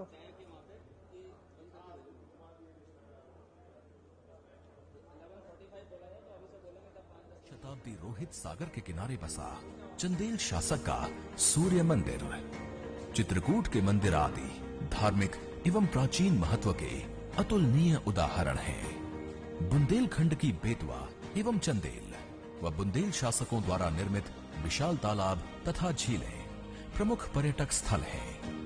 Lalitpur, Chitrakoot व महोबा के खूबसूरत जंगल वन पर्यटन के प्रमुख स्थल हैं, जहां रोपवे एवं ट्रैकिंग की सुविधा भी उपलब्ध है। बुंदेलखंड के ललितपुर को तालाबों का जिला भी कहा जाता है, जो कि उत्तर प्रदेश के कई बांधों का गढ़ है। वहीं ललितपुर से 35 किलोमीटर दूर गुप्त काल में निर्मित प्रसिद्ध देवगढ़ का किला स्थित है। किले के पास प्राचीन जैन तीर्थ स्थल है। वहीं पर महावीर वाइल्ड लाइफ सेंचुरी पर्यटकों के लिए प्रसिद्ध आकर्षण है। बुंदेलखंड की सांस्कृतिक धरोहर, संस्कृति, लोक नृत्य, आल्हा ऊदल के लोकगीत, दिवाली के अवसर पर होने वाला दिवाली नृत्य।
Nikhil Nikhil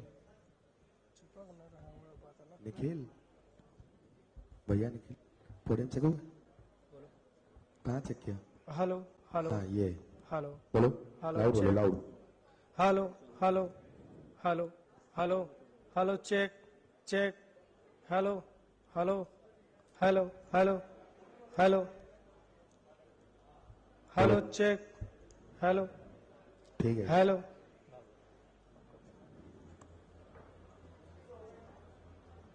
check check check one check ठीक है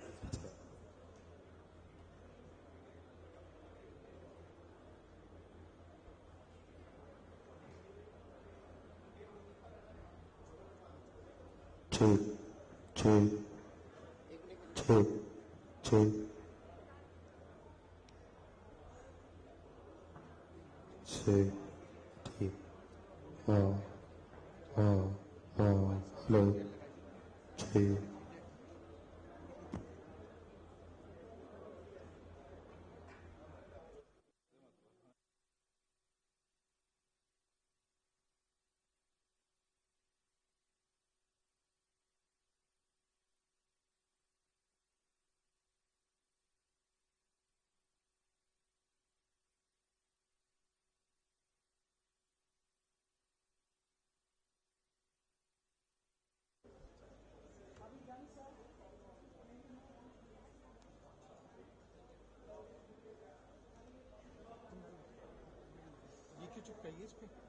रहने मैम ने चुपकाइए पूछ रही है खान फड़ा दी We move on to Madhya Pradesh.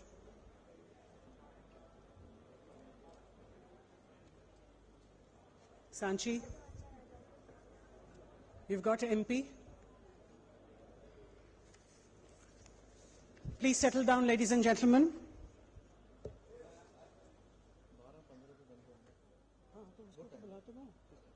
In Madhya Pradesh. We have a cut-off time of 12:10. So I have a little time to accommodate the states now. So if I could request from Madhya Pradesh, Mr. Padole, to please come up and make the presentation for Madhya Pradesh. Please settle down, ladies and gentlemen. Sanchi, Madhya Pradesh. Give me the 6 minutes, sir. as you have instructed yesterday. 6 minutes, sir. Okay. You are on the timer. Okay. Thank you. Timer 6 minutes.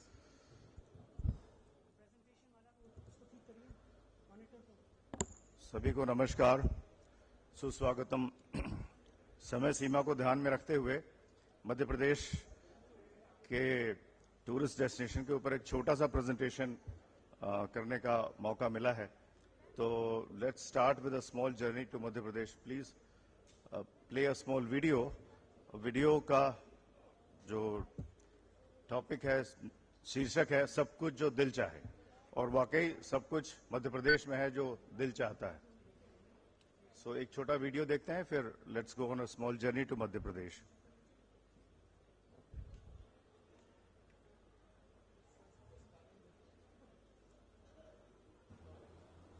तो चालू देख लें. चालू कीजिए. Hello hello hello hello hello.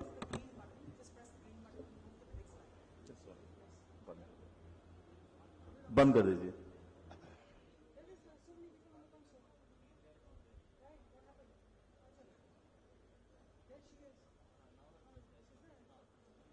Is there any problem?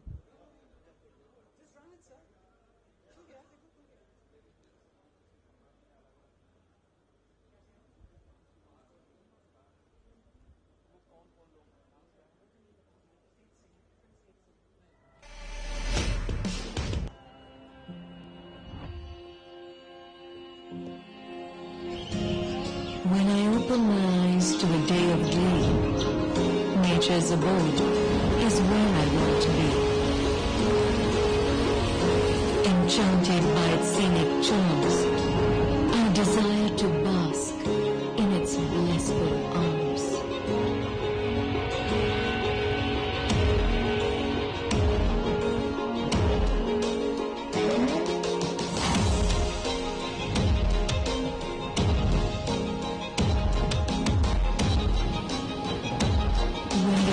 Gets tough and triumph upholds. I wish to rejoice my victories amidst the brave and the bold. The adventure then unveils, and to the courageous wars and soaring hopes, I bow down and hail.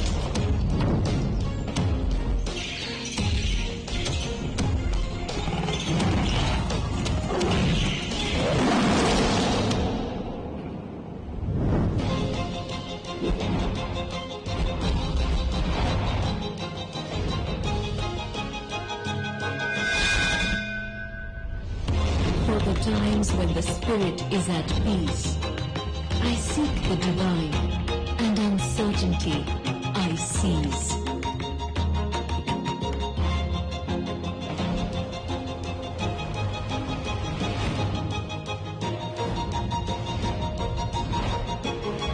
Purity.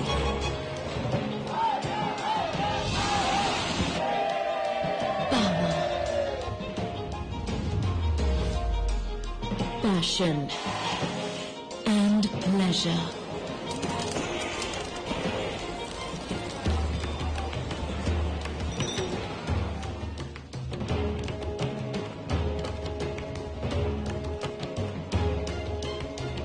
The feelings that reside within are all I want to treasure. Beauty, adventure, peace and culture are my inner call. थोड़ा कल्पना कीजिए, only imagination. फिर बोलते समझ गए तो art, नहीं समझे तो मॉडर्न आर्ट. आप लोग घूम रहे भेड़ा खा.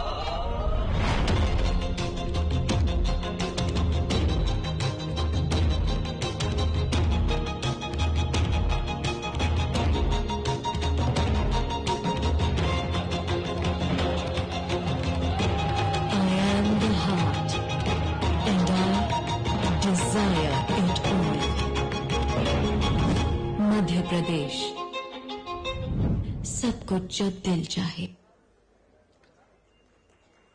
Thank you so much. वाकई मध्य प्रदेश में वो सब कुछ है जो आपका दिल चाहे. So let's go on a very small and brief journey to Madhya Pradesh. And why Madhya Pradesh? अभी हमने थोड़े दिन पहले जब पोस्ट पैंडेमिक जो government of India ministry of tourism का एक बड़ा अच्छा इनिशिएटिव था, देखो अपना देश, उसमें हमने सबने देखा मध्य प्रदेश के बारे में भी और हमारी दूसरी स्टेट्स के बारे में भी. तो हमने भी एक स्लोगन ये बनाया कि आओ देखें अपना देश, सबसे पहले Madhya Pradesh. So let's begin our journey to Madhya Pradesh. Why Madhya Pradesh? It is not only because it is situated at the center of the country and it is known as the heart of incredible India, but also because of these many reasons. So Why to choose Madhya Pradesh? Because it's a land of wildlife, harmonious coexistence is there, 12 national parks, and there are many first things which are named after Madhya Pradesh. The forest cover, the tiger population, the leopard population, and so many other things. Land of heritage. We have 3 UNESCO World Heritage Sites, as we all know, and 2 more are coming up, Orcha and Mandu. Very soon we'll be having 2 more UNESCO World Heritage Sites in Madhya Pradesh. So, and also it is the origin of Holy River Narmada in Amarkantak. We have 2 Jyotirlingas, Ujjain and Omkareshwar. We all know that Madhya Pradesh is also land of leisure activities, and it is in the lap of the nature. We have so many things to attract every tourist, and there are so many things to do there as far as destinations are concerned. Madhya Pradesh is also land of wellness and mindful tourism. Nowadays, Madhya Pradesh is coming up very fast as a wellness hub also, and it is something different. It is different from other wellness practices.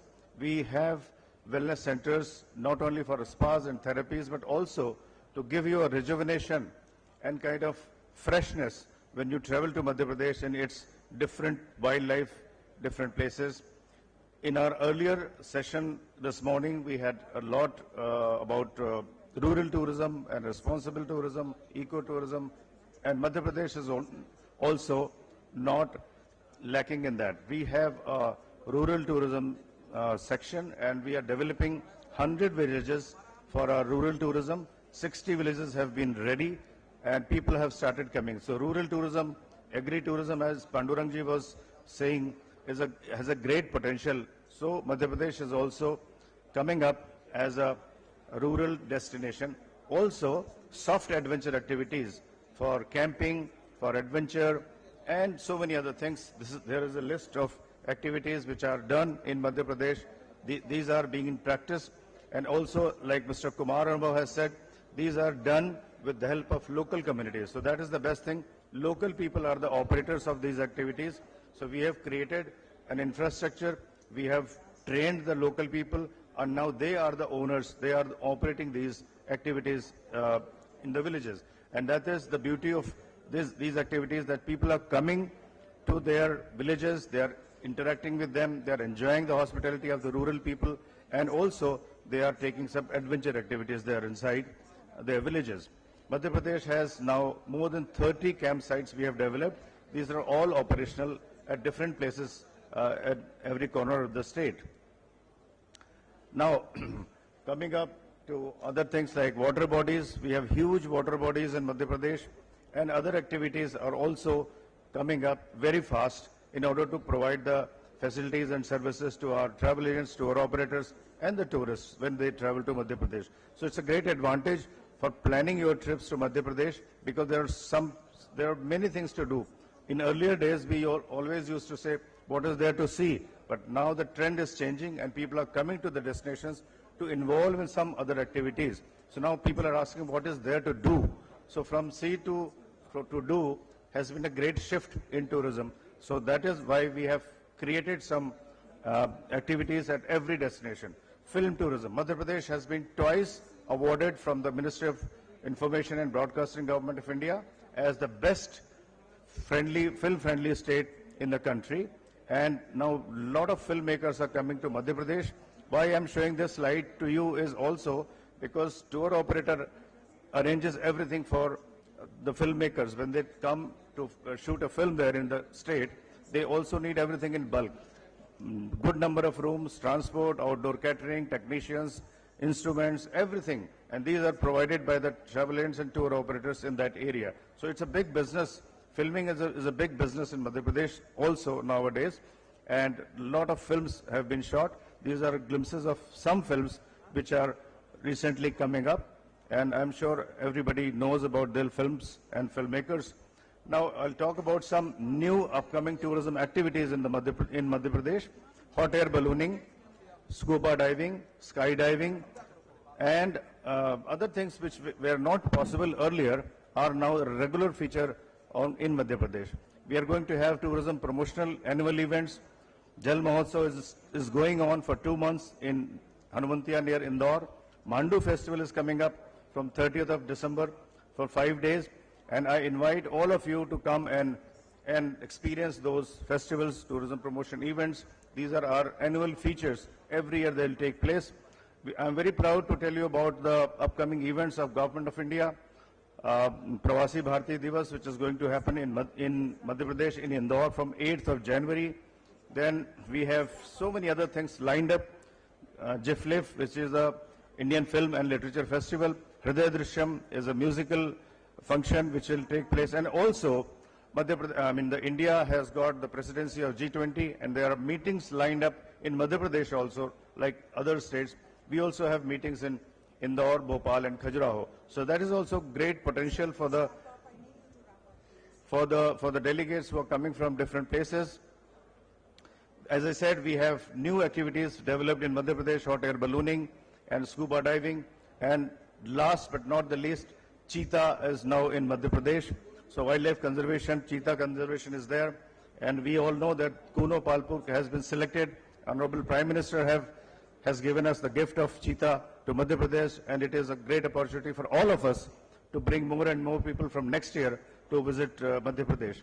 Ease of doing business, we are 4th in the country, and I invite all of you to come to visit Madhya Pradesh, experience it, and then maybe I wish that we will have next or in coming years Iato convention in Madhya Pradesh also. Thank you very much.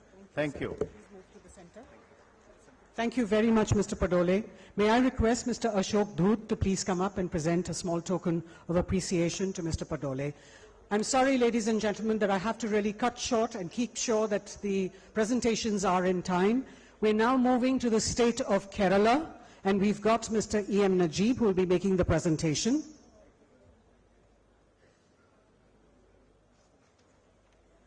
Mr. E.M. Najib is the President of the Confederation of Kerala Tourism Industry and also the Senior VP Iato. Ladies and gentlemen, please be seated. We've still got a lot of people mingling around there. Please be seated. You will not be allowed to move around. Please find a chair for yourselves. Ensure that your mobile phones are in the silent mode.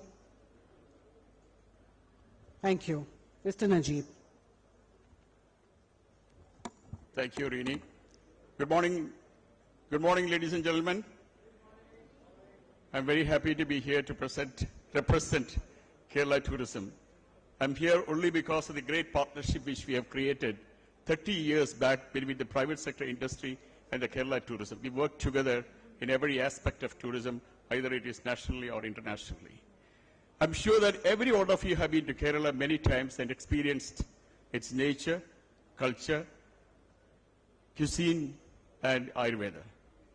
Kerala is very, very well known for its warm and friendly people like me. So I'm not going to make a presentation. I'm only saying this: if you have not visited Kerala, come to Kerala again, and it will be a lifetime experience for you. We are known as Kerala, God's own country. It's God's own country. It's a super brand in tourism. And I welcome you all to Kerala. I will only make some short films of 30 seconds each, 4 or 5 films, and you will know what is Kerala. Thank you very much.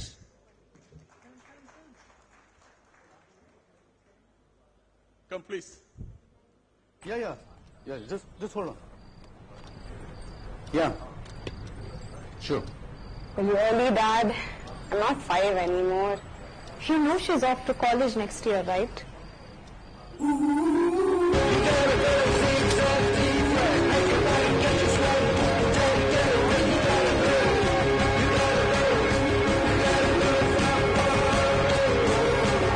Make up for lost time. Back up for Kerala. Yeah. Just hold on.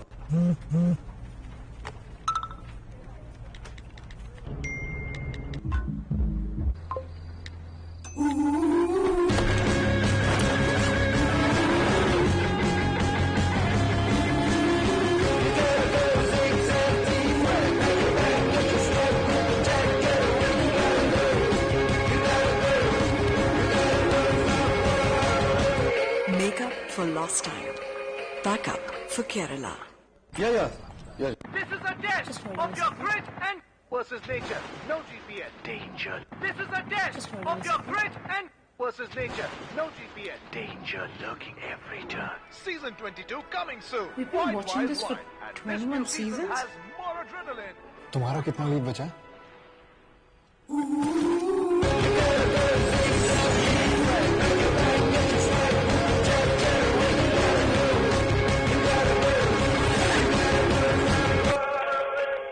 Make up for lost time. Back up for Kerala. This is a death.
Did you enjoy the videos? Thank you. Please come to Kerala and have a memorable experience of Kerala. Thank you very much.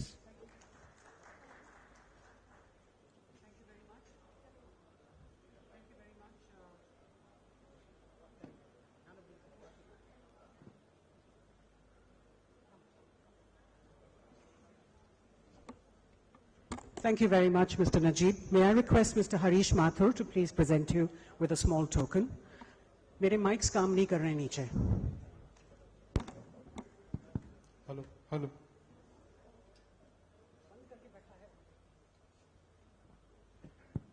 Hello. From Kerala, we're moving to the state of Chhattisgarh, and I'd like to request Ms. Divyani Agrawal, Chhattisgarh Tourism Board, to please come up and make the presentation. Please be seated, ladies and gentlemen. Good afternoon and welcome to all to this beautiful state of Chhattisgarh, a land full of surprises. Let us have a look at the tourism in a glance.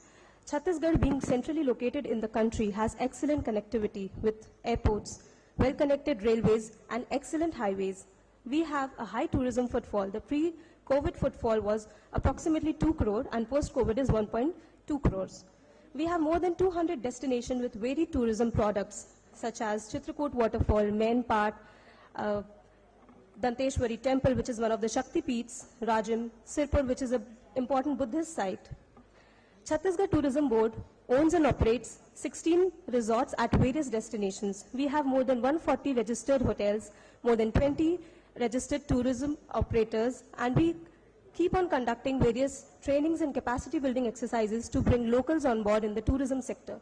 Some of the recent initiatives in the tourism sector by Chhattisgarh Tourism Board has been in leasing out of operational and non-operational properties owned by the Chhattisgarh Tourism Board, organization of various events at various levels, participation at various events, facilitation of capacity buildings, incentives as mentioned in the Chhattisgarh State Tourism Policy 2020, and tourism sectoral guidelines such as bread and breakfast, homestay, ecotourism, agri-tourism, etc.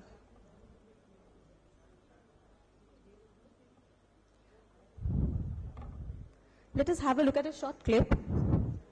You know she's off to college next year, right? Filled with surprises.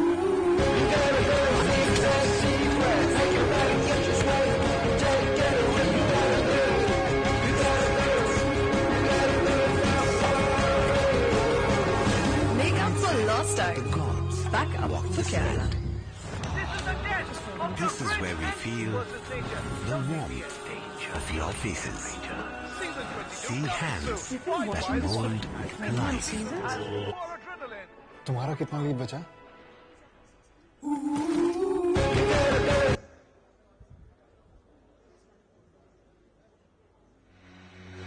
Near the heart, of India. A land. We are very short on time, so I'll just cover it quickly. These are the tourism offerings and products mentioned in the Chhattisgarh tourism policy, the main ones being eco and wildlife tourism, leisure and ethnic tourism, and tribal tourism. The tourism policy incentives vary as per the capital investment subsidy, interest subsidy, support on sustainable tourism, employment generation, exemption or electrical duty. We have recently signed many MOUs with IRCTC, YHAI, and are in the process of signing MOUs with educational institutions to boost tourism among the youths. The experience of tourism in Chhattisgarh is truly experiential in nature. The practice of sustainability dates back to the coined concept of sustainability in our state. Since we are the rice bowl of India, you can experience rural tourism. Astro-tourism is one of the types of tourism which is gaining pace in Chhattisgarh. Travel like a local is a very unique experience which you can have in our state. Bastar Dashera is one of the longest celebrations in India, which lasts for 75 days. These are some of the major destinations: Chitrakoot Waterfall, Buddha Vihar in Sirpur, Kutumsar, main part which is also known as Tibet in Chhattisgarh. Some of the attractions of our state. Our state has rich water wonders in terms of waterfalls, hot water springs. We have 3 tiger reserves, 3 national parks, 11 wildlife sanctuaries, and 1 biosphere reserve. In terms of culture and heritage, we have Danteshwari temple, we have Luthra Sharif, which is frequented by a lot of visitors from Middle East. Ramvan Gaman Paryatan Paripath is a flagship tourism project by the state, which highlights 9 destinations for development, which have been identified as per the routes taken by Sri Ram in the state of Chhattisgarh. In terms of adventure tourism, we have been formulating guidelines for adventure tourism and water licensing tourism and have identified 9 water bodies to boost adventure tourism.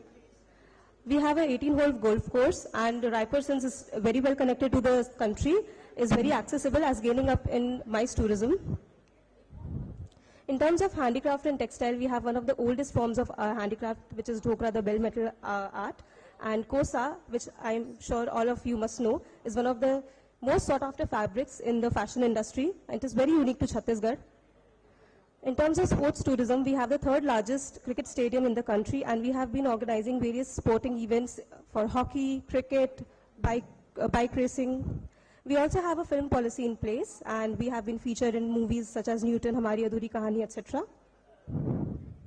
In terms of medical and wellness tourism, we offer quality healthcare at low cost, and we have many wellness and rejuvenation centers. Herbal tourism is gaining pace in Chhattisgarh. We have more than 38 organic certified products involving more than 17,000 women in SHGs, and we have won many awards and accolades in the same field. This is a snapshot of the properties of our state. These properties are owned by the Chhattisgarh Tourism Board, and just a quick view.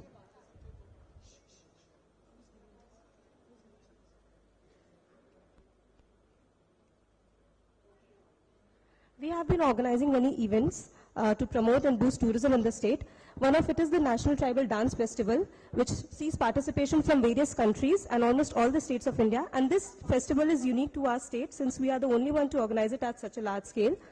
In the end, I would like to invite you all to this beautiful state of Chhattisgarh. Namaskar, Avo Chhattisgarh. Thank you. Thank you very much, Ms. Agarwal. May I request Mr. Vijay Sarthi to please come up and present Ms. Agarwal. Mr. Sarthi, this way.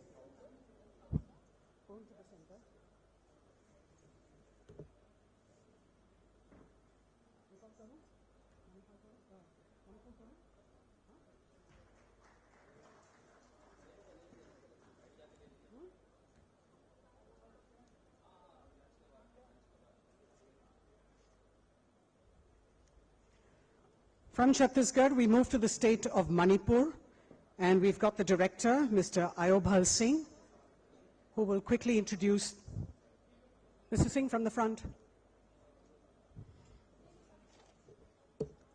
6 minutes.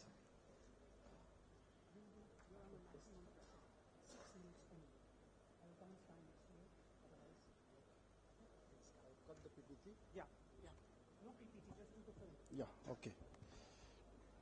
A very good afternoon, ladies and gentlemen. Manipur is a small state.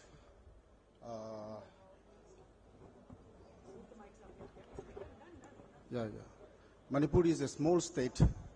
It covers around 22 square kilometers, inhabited by the 34 recognized tribes, different tribes. Each tribe has its unique culture, cuisine, traditions, so there is mosaic of cultures. Manipur, as you know, you might have heard, is the birthplace of the modern polo, Sagol Kangje. It was introduced during the 33 AD. So it has already been recognized as the birthplace of the polo. You might have heard about the Siroi flower. This Siroi flower also is only available in the Siroi hills of the Ukhrul district. It's a very, very unique flower. It cannot be transplanted. It can only found in the Siroi hills of the Ukhrul district. Manipur, you might have heard about the Loktak Lake. Loktak Lake is the largest freshwater lake in the entire northeast. So Manipur, the first impression when you go to Imphal, Manipur is about this ring biomass of the Loktak freshwater lake. You can see from the flight that round structures. This was created by the fish farmers to catch the fish. So since I don't have much time, I have been advised to cut my speech. So I will cut my PPT and will show a short video so that you can feel Manipur. So I want to remind to all of you that there is a saying, seeing is believing. When you see Manipur in print and electronic media, you may want to go there. If you visit Manipur, you will surely feel that, wow, Manipur is such nice, beautiful state.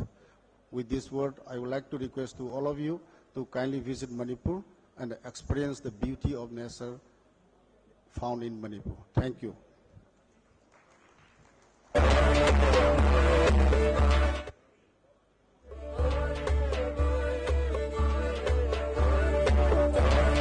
Come witness the most extravagant cultural diversities of 34 tribes in one platform. Savor the local indigenous cuisines and local brew. Get a glimpse of the endangered Sangai bear.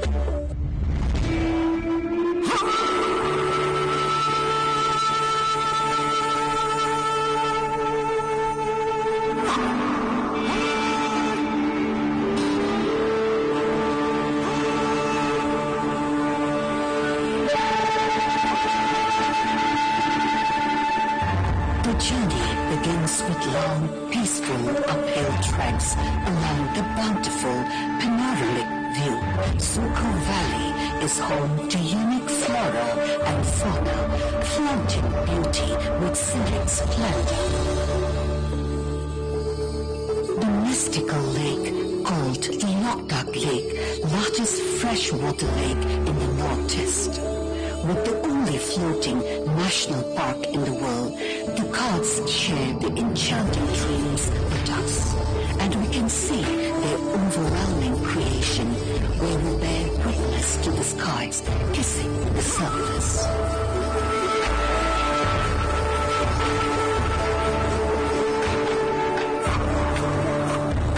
She will hold you in your plight. She will shine on you the light.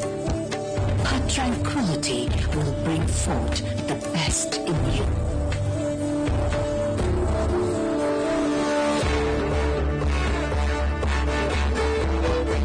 With every touch, with every breath, with every sight, remarkable sight to behold, this land is a cradle for celebrating vibrance in diversity.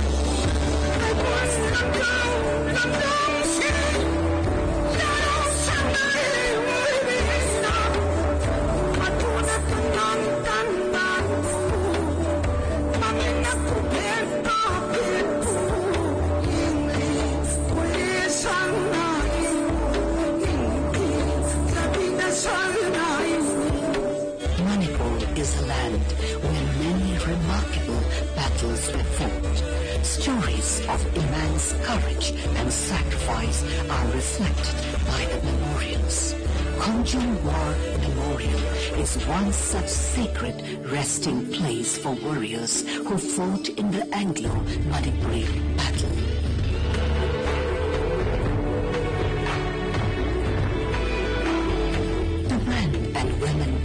given everything to this land, and in return, she has blessed her people with abundance and divinity.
I would like to invite about the upcoming event in Manipur.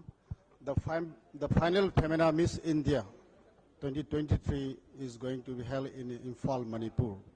And G20 summit also is coming up in Imphal. Kindly join and visit Manipur. Thank you very much, Mr. Abhihols Singh. Please move into the center. May I request Mr. Sunil Mishra to please come up and present a small token of appreciation to Mr. Singh.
Hello, hello, hello.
ensure that you're in your enclosures.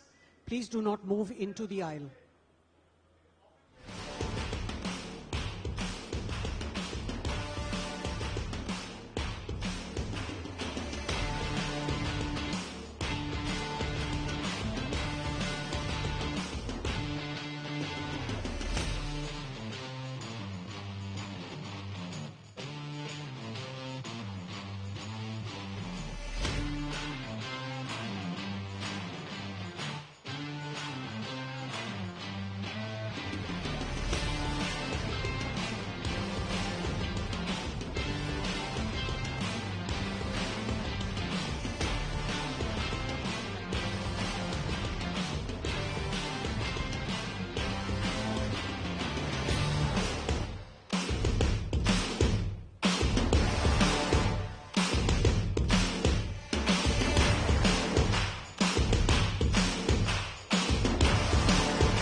Ladies and gentlemen, the Honorable Chief Minister is expected any moment now. May I request those of you who are still standing in the aisles, please be seated.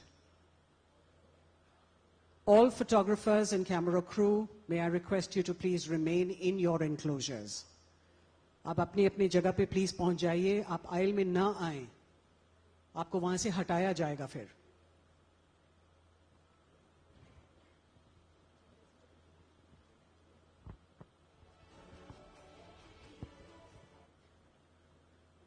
The honorable executive members up on the dais, please ensure that your mobile phones are in the silent mode. Thank you.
Gentlemen at the back, all those gentlemen who are standing at the back, please get yourselves a seat. Please be seated, sir.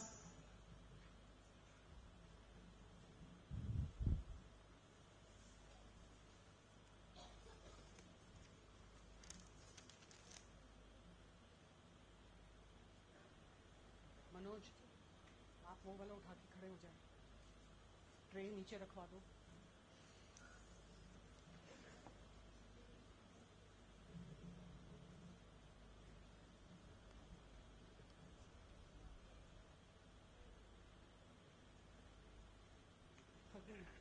नहीं जल्दी थक गए.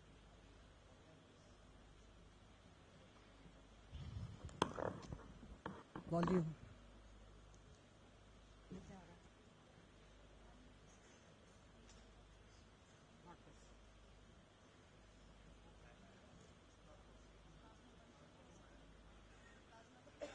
Plasma बंद नहीं करो, पर ये नहीं चाहिए मुझे. आप बोलना शुरू कर आगे नीचे. Sir, I know what to do. I know what to do. इसको आप ये ना करें.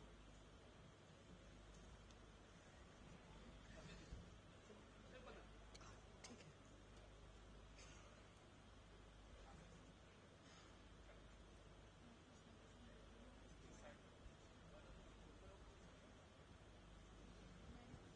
आप आके कमेंट्री कर लीजिए फिर, है ना?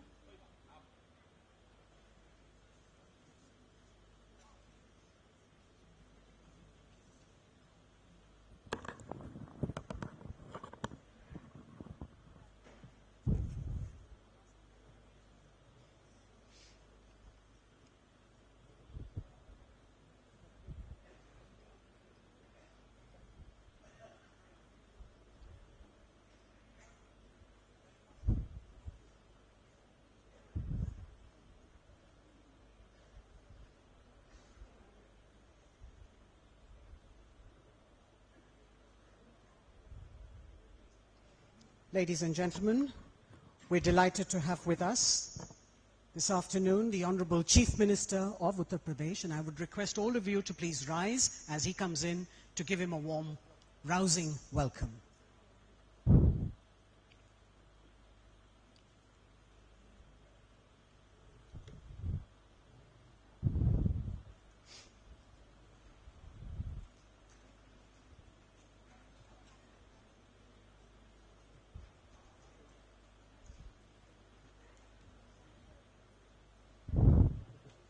Ladies and gentlemen, the Honorable Chief Minister of Uttar Pradesh, Yogi Adityanath ji.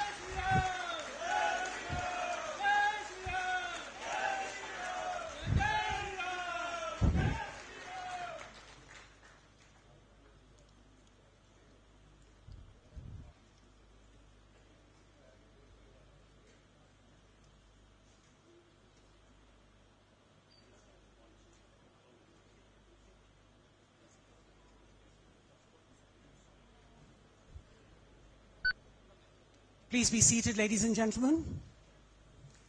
We'd like to now welcome the Honorable Chief Minister, sir, with a bouquet of flowers, a shawl and a memento. And I request Mr. Rajiv Mehra, the President of Iato, to please do us the honors.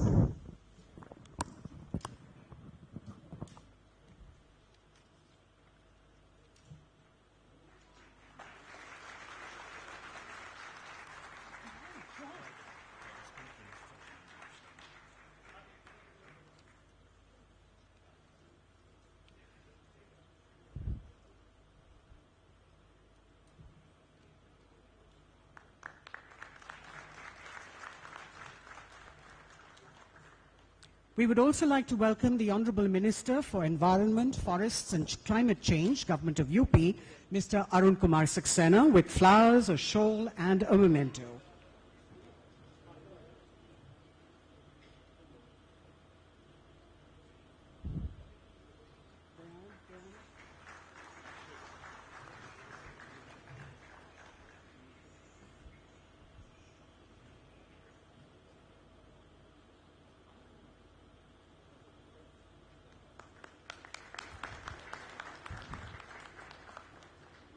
The Honourable Minister for Transport, Government of UP, Mr. Dayashankar Singh Ji, will join us any moment, so we'll wait for him to come. I'd like to now request the President of Iato, Mr. Rajiv Mehra, to please welcome all our guests.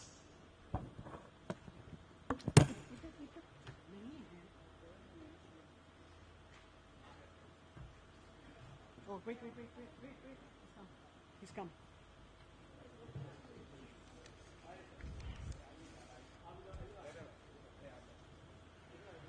The Honourable Minister for Transport, Government of UP, Mr. Dayashankar Singh. We'd like to welcome him with flowers, a shawl and a memento.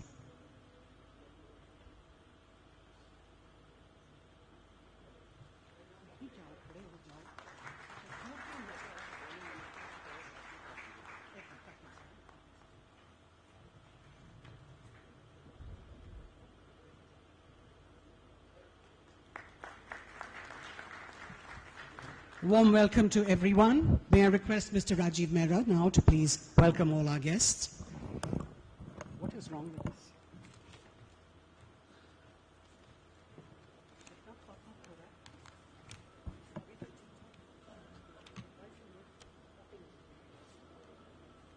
So friends, finally the Honorable Chief Minister of UP is here.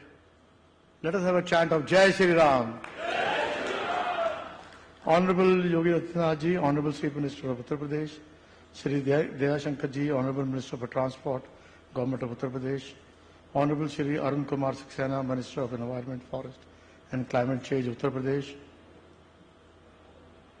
Shri Mukesh Kumar Mesram Ji, Principal Secretary and Director General Tourism, Senior Officers of the State Government present here, members of the press, media, friends and ladies and gentlemen. On behalf of all the members of Iato and the delegates, I express my sincere thanks and gratitude to the Honorable Chief Minister Yogi Adityanath Ji for sparing his valuable time and blessing us with the beginning presence today, which has created a conference amongst the travel trade that how much you care about the tourism industry. Sir, without your tremendous support, this convention in Lucknow would not have been possible. We have no words to express our gratitude for all that you have done to provide a meaningful to our efforts in this convention. Sir, बहुत बहुत धन्यवाद sir.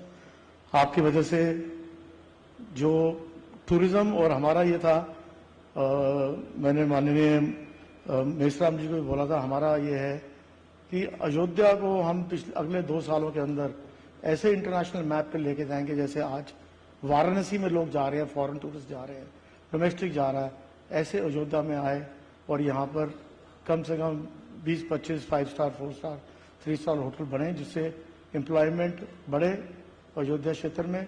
ये हमारा वो है और हम करके देंगे सर इसको.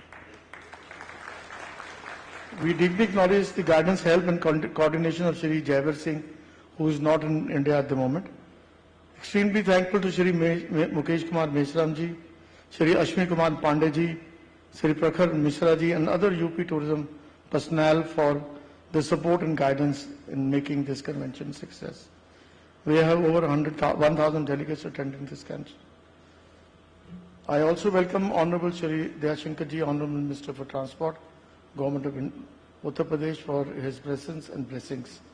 My sincere thanks to Honorable Arun Kumar Saxena, Minister of Environment.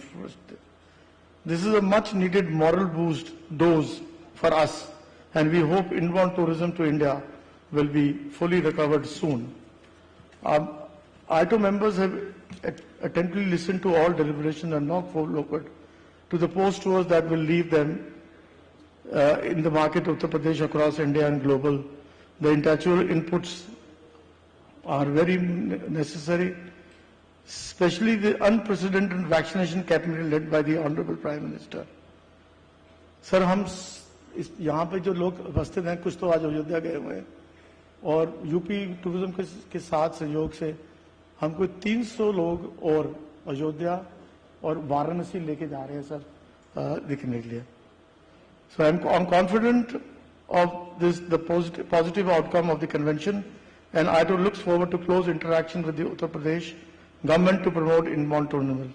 Honorable Chief Minister, sir, you have my words on our planned efforts to further endeavor of your tourism team and make Uttar Pradesh a global leader destination, a hub for spiritual and religious tourism. We all must take a vow. हम सब कसम खाएं कि हम जब भी बाहर जाते हैं प्रमोशन के लिए, यूपी जिसमें 5 या 6 नए एक्सप्रेस हाईवे बन गए जो कहीं भी नहीं है, 3 एक्सप्रेस हाईवे नहीं बन रहे हैं, एयरपोर्ट्स तो योगी जी की वजह से सब कुछ हो गया है। अब मैं सिर्फ योगी जी को बाद में लेटर भी लिखूंगा कि सर ये रेलवे मिनिस्टर को बोल के जो हमारी रिक्वेस्ट रही है वंदे भारत को टुंडला में 2 मिनट का स्टॉप दिलवाएं, तो जिससे हमारा ट्रैफिक मथुरा का प्रयागराज और वाराणसी आराम से पहुंच सके। ये हम इनसे गुजारिश करेंगे कि ये रिक्वेस्ट करें। बहुत बहुत धन्यवाद sir, thank you very much, thanks a lot. Thank you very much, Mr. We now have a short film that showcases tourism in the state of Uttar Pradesh.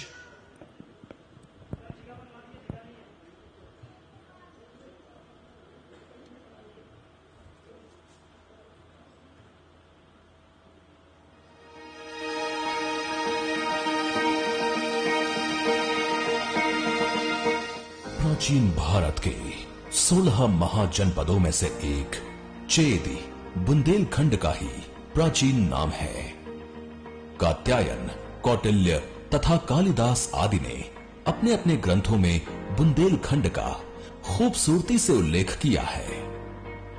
Bundelkhand में देवगढ़, कालपी, महोबा, पुरातत्व आदि तीर्थ तथा विविध सांस्कृतिक एवं प्राकृतिक संपदा में धनी भूभाग पर्यटकों के लिए आकर्षण का केंद्र है। जहां एक तरफ प्रकृति का अनूठा रूप है मस्तानी महल के पास की जाने वाली कमल की खेती, तो वहीं दूसरी तरफ लकड़ी के खिलौनों का मुख्य केंद्र चित्रकूट व्यापार को बढ़ावा देता है। बुंदेलखंड के ऐतिहासिक किले वीरों के त्याग, शौर्य एवं बलिदान की गाथाएं कहते हैं। किले के अतिरिक्त बुंदेलखंड में कई विश्व प्रसिद्ध प्राचीन मंदिर स्थित हैं, जिनमें ललितपुर के घने जंगलों में स्थित दशावतार विष्णु मंदिर, नीलकंठ मंदिर, 9वीं शताब्दी रोहित सागर के किनारे बसा चंदेल शासक का सूर्य मंदिर, चित्रकूट के मंदिर आदि धार्मिक एवं प्राचीन महत्व के अतुलनीय उदाहरण हैं। बुंदेलखंड की बेतवा एवं चंदेल व बुंदेल शासकों द्वारा निर्मित विशाल तालाब तथा झीलें प्रमुख पर्यटक स्थल हैं। ललितपुर, चित्रकूट व महोबा के खूबसूरत जंगल वन पर्यटन के प्रमुख स्थल हैं, जहां रोपवे एवं ट्रैकिंग की सुविधा भी उपलब्ध है। बुंदेलखंड के ललितपुर को तालाबों का जिला भी कहा जाता है, जो कि उत्तर प्रदेश के कई बांधों का गढ़ है। वहीं ललितपुर से 35 किलोमीटर दूर गुप्त काल में निर्मित प्रसिद्ध देवगढ़ का किला स्थित है। किले के पास प्राचीन जैन तीर्थ स्थल है। वहीं पर महावीर वाइल्ड लाइफ सेंचुरी पर्यटकों के लिए प्रसिद्ध आकर्षण है। बुंदेलखंड की सांस्कृतिक धरोहर, संस्कृति, लोक नृत्य, आल्हा ऊधर के लोकगीत, दिवाली के अवसर पर होने वाला दिवाली नृत्य, लोक नृत्य, जीवन शैली, साहित्य, रीति रिवाज, त्योहार, व्यंजन, वैभवपूर्ण ऐतिहासिक विरासत, गौरवशाली होने के साथ पर्यटकों को अपनी ओर आकर्षित करने की अद्भुत क्षमता रखते हैं। बुंदेलखंड का ऐतिहासिक और प्राकृतिक वातावरण वैभवशाली है, उतनी ही यहाँ की लोक संस्कृति अतुलनीय है। आज नए भारत के नए उत्तर प्रदेश में बुंदेलखंड विकास पथ पर तेजी से अग्रसर है। उत्तर प्रदेश के लोगों ने मिलकर योगी आदित्यनाथ जी के नेतृत्व में उत्तर प्रदेश की पूरी तस्वीर बदल दी है। आज बुंदेलखंड एक्सप्रेसवे बनने के बाद मैं योगी जी की सरकार को कहूंगा कि आप भी इन किलों को देखने के लिए एक शानदार टूरिज्म सर्किट बनाइए। दुनिया भर के टूरिस्ट यहां आए और मेरे बुंदेलखंड की ताकत को देखें। बुंदेलों की सुनो कहानी, बुंदेलों की बानी में, पानीदार यहां का पानी, आग यहां के पानी में।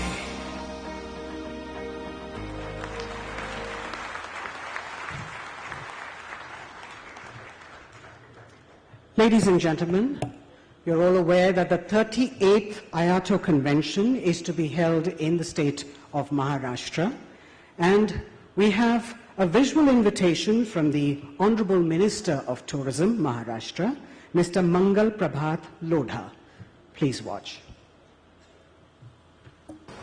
मैं महाराष्ट्र सरकार के पर्यटन मंत्री के नाते आप सबको इस बात के लिए अभिनंदन करता हूं कि आपकी एसोसिएशन एक परिवार के रूप में पूरे भारत के अंदर टूरिज्म को बढ़ावा देने के लिए, टूरिस्टों के हित रक्षण के लिए, और आपका बहुत बड़ा काम सरकार के साथ में अच्छे तरीके से हमारा देश दुनिया के अंदर टूरिज्म कैपिटल के रूप में जाना जाए, इस तरफ आप आगे बढ़ रहे हैं।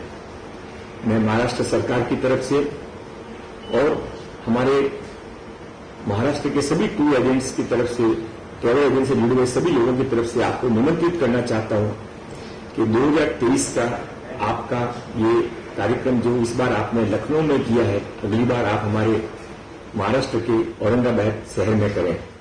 हमारे औरंगाबाद के कोठारी जी, जसवंत जी और भी कई सारे लोग आपको निमंत्रित करने के लिए आए हैं। मैं आपके पास व्यक्तिगत रूप से नहीं पहुंच सका, पर आप मेरे इस निमंत्रण को स्वीकार करके इस सभा के अंदर ये निश्चय करें, हम मिलेंगे, संभाजी नगर औरंगाबाद में मिलेंगे, महाराष्ट्र के छत्रपति शिवाजी महाराज और डॉक्टर अम्बेडकर की भूमि पर मिलेंगे। हम आपके स्वागत के लिए उत्सुक हैं। आपका मंगल प्रभात लोढ़ा, पर्यटन मंत्री, महाराष्ट्र सरकार। धन्यवाद।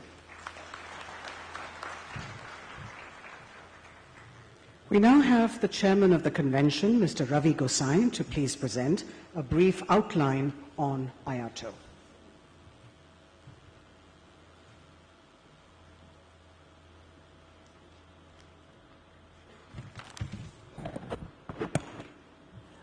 माननीय मुख्यमंत्री उत्तर प्रदेश योगी आदित्यनाथ जी, माननीय श्री दयाशंकर जी, मंत्री परिवहन उत्तर प्रदेश, माननीय श्री अरुण कुमार सक्सेना जी, मंत्री पर्यावरण, वन और जलवायु परिवर्तन, Shri Mukesh Meshram ji, principal secretary tourism and director general tourism, government of UP, senior officials and state government, members of press and media, ladies and gentleman, नमस्कार।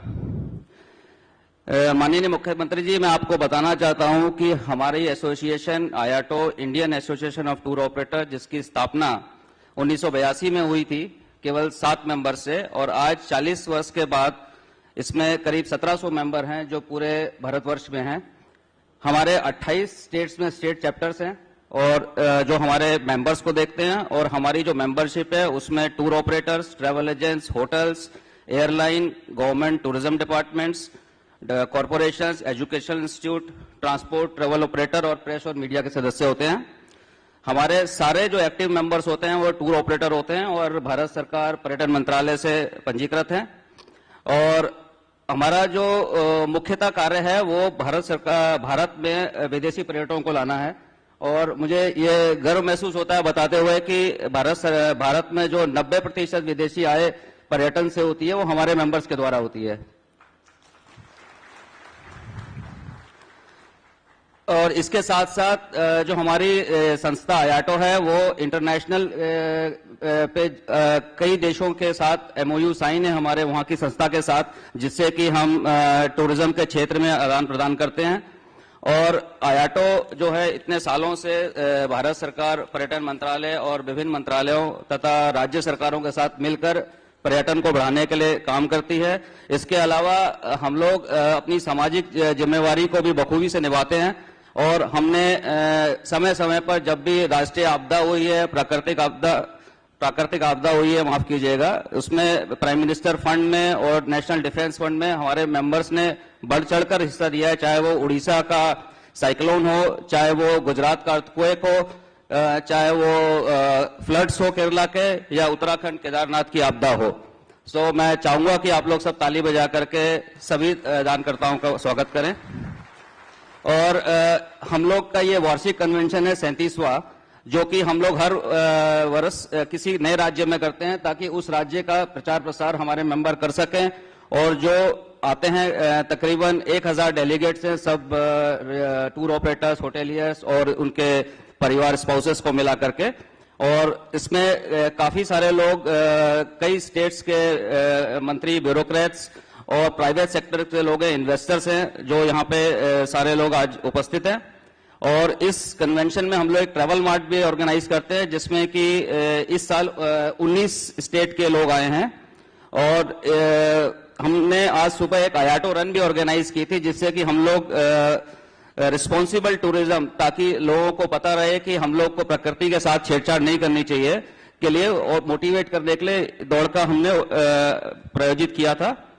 और अंत में मैं सिर्फ इतना ही बोलना चाहूंगा कि मैं आपको भरोसा दिलाता हूं अपनी संस्था की तरफ से कि आने वाले एक वर्ष में यहाँ पे विदेशी पर्यटकों की संख्या 20 से % बढ़ेगी। और सिर्फ आगरा और वाराणसी में बहुत सारे पर्यटक आते हैं, लेकिन हम लोग इस बार जो हमने अभी इस आयोजन के बाद जो 200-300 लोग हमारे इधर जाएंगे, उसमें अयोध्या है, वाराणसी है, इलाहाबाद, चित्रकूट, मथुरा और आगरा, यहाँ से लोग जाएंगे। तो ये सब देखेंगे। और मुझे पूरा विश्वास है कि जब खुद से टूर ऑपरेटर लोग इस जगह को देखेंगे तो वो उसको बड़े अच्छे से देश विदेश में जाकर के प्रचार प्रसार कर सकेंगे। और मैं आपका अंत में धन्यवाद करता हूं, आपने अपना कीमती समय निकालकर सबके बीच आने का कष्ट किया, ये हमारा सौभाग्य है। और बहुत बहुत धन्यवाद।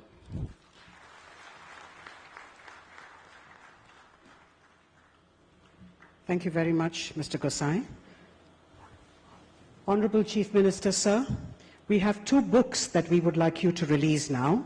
The first is a coffee table book by the Department of UP Tourism on the region of Bundelkhand that is famous for its temples with elegant shikaras and sculptures.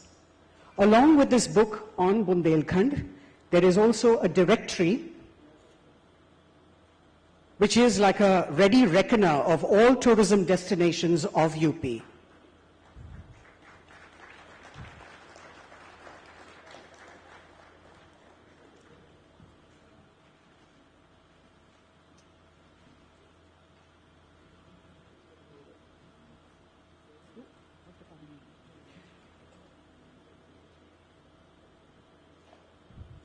The book on Bundelkhand and the directory that we have. सिर्फ 3 ही है किताबें, 3 ही हैं।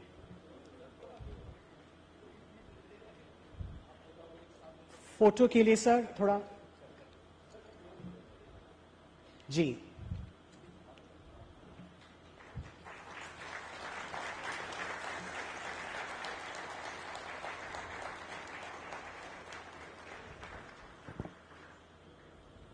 The second book is the Iato Manual, which is a directory of all its members with a few articles on relevant topics.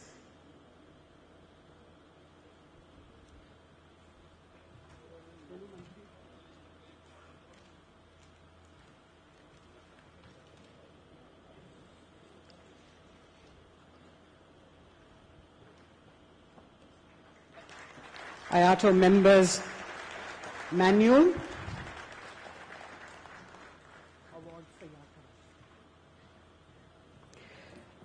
We now have the Marketing Innovation Competition Awards that we would request the Honorable Chief Minister, Yogi Adityanath ji, to please present.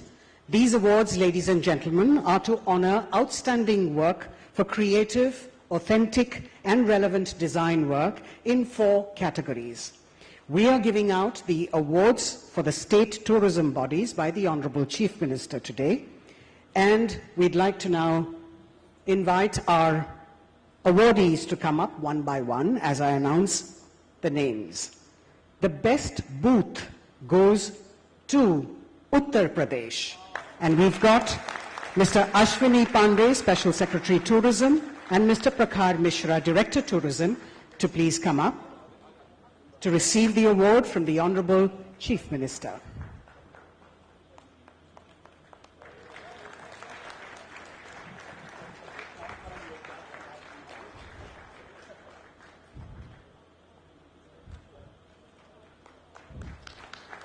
Congratulations. The best digital marketing goes to Madhya Pradesh, and you've got Mr. Yuvraj Padole, GM, here to receive it.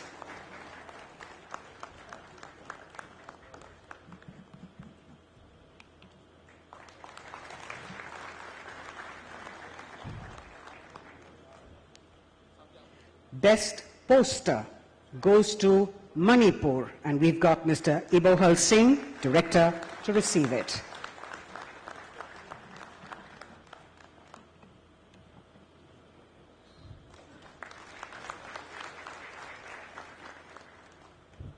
Best brochure goes to Maharashtra, and you've got Mr. Ajit Mohite, travel expert and consultant, to receive it.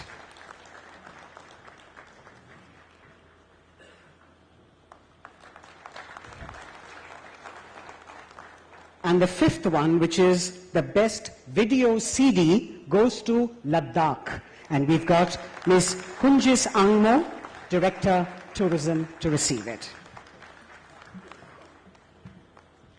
There are several other awards which will be given in the evening, the other category awards. Thank you very much, sir. I'd like to request now the Honorable Chief Minister of Uttar Pradesh, Yogi Adityanath ji, to please share his thoughts with us.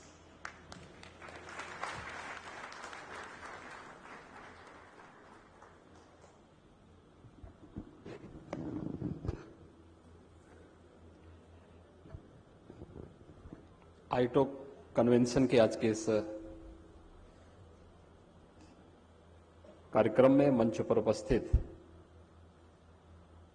प्रदेश सरकार में मेरे सहयोगी मंत्री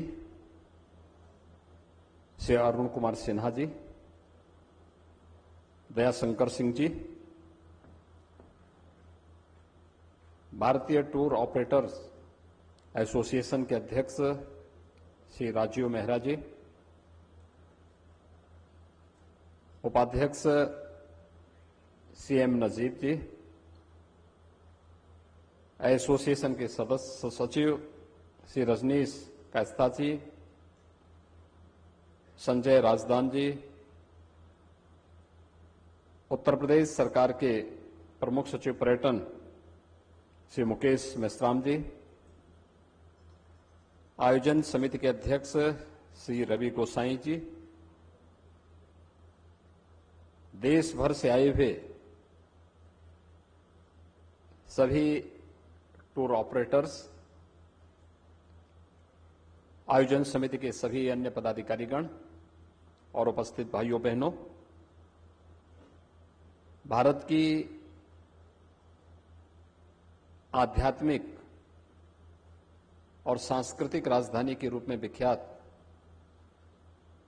देश के हृदय स्थल उत्तर प्रदेश में मैं आप सबका हृदय से स्वागत करता हूं। मुझे प्रसन्नता है कि लगभग 2.5 दशक के बाद उत्तर प्रदेश के अंदर आईटो ने अपना एक कार्यक्रम आयोजित किया है। आज से 26 वर्ष पहले जब यह कार्यक्रम उत्तर प्रदेश में हुआ होगा, उस समय के उत्तर प्रदेश और आज के उत्तर प्रदेश में आपको काफी फर्क महसूस हो रहा होगा। हम सब जानते हैं उत्तर प्रदेश में हर प्रकार की टूरिज्म के लिए अपार संभावनाएं हैं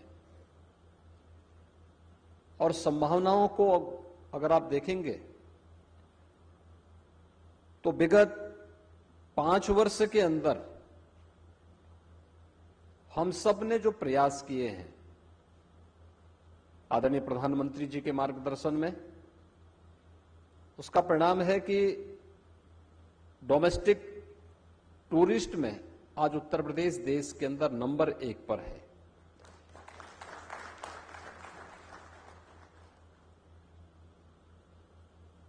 स्पिरिचुअल टूरिज्म की जो अनंत संभावनाएं हैं, और एक क्षेत्र में जहां भी आप जाएंगे, दुनिया की सबसे प्राचीनतम नगरी जो भारत की आध्यात्मिक और सांस्कृतिक राजधानी कहे जाने के लिए की हकदार है, काशी, वो हमारे पास है। और काशी में जाकर के हरेक श्रद्धालु और पर्यटक अपने आप ही हर हर महादेव के उस ऊर्जा के साथ अपने आप को जोड़ करके आनंद की अनुभूति करता है। काशी में आदरणीय प्रधानमंत्री जी ने काशी विश्वनाथ धाम का लोकार्पण विगत वर्ष किया।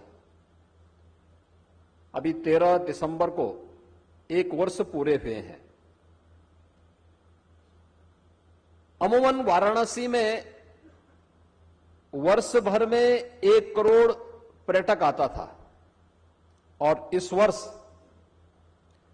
अकेले सावन माह में 1 महीने में 1 करोड़ श्रद्धालु वाराणसी में आया है। 1 करोड़ पर्यटक और श्रद्धालु वाराणसी में आया है।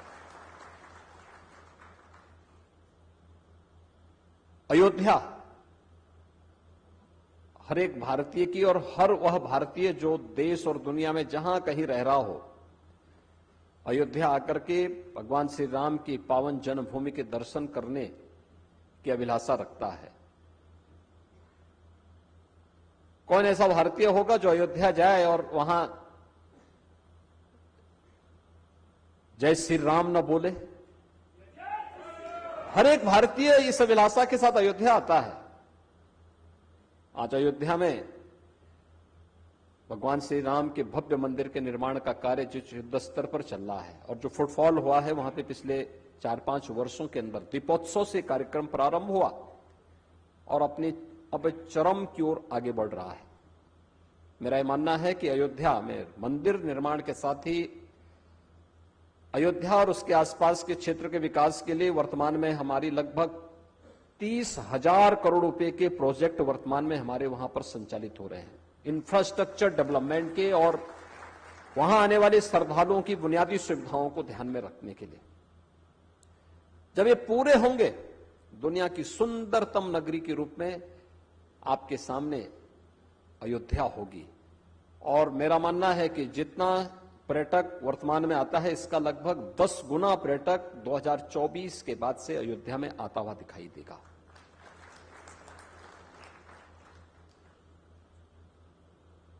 मथुरा वृंदावन भी उत्तर प्रदेश में ही है, और कौन ऐसा श्रद्धालु और टूरिस्ट होगा जो वहां जाए और राधे राधे न बोले? हर व्यक्ति उसमें मग्न होता हुआ दिखाई देता है, क्या देसी क्या विदेशी।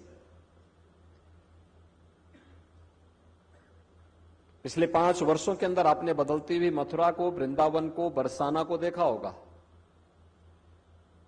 श्री कृष्ण जन्माष्टमी का आयोजन हो या रंगोत्सव का आयोजन, उसके साथ सबको जुड़ते हुए भी देखा होगा। वहां के आध्यात्मिक विकास के साथ ही वहां पर भौतिक विकास और बुनियादी सुविधाओं से आच्छादित हुए इस तीर्थ को भी आपने सबने महसूस किया होगा, जिन्होंने विगत 5 वर्ष के अंदर इस क्षेत्र की में जाने का जिन्हें अवसर मिला हो।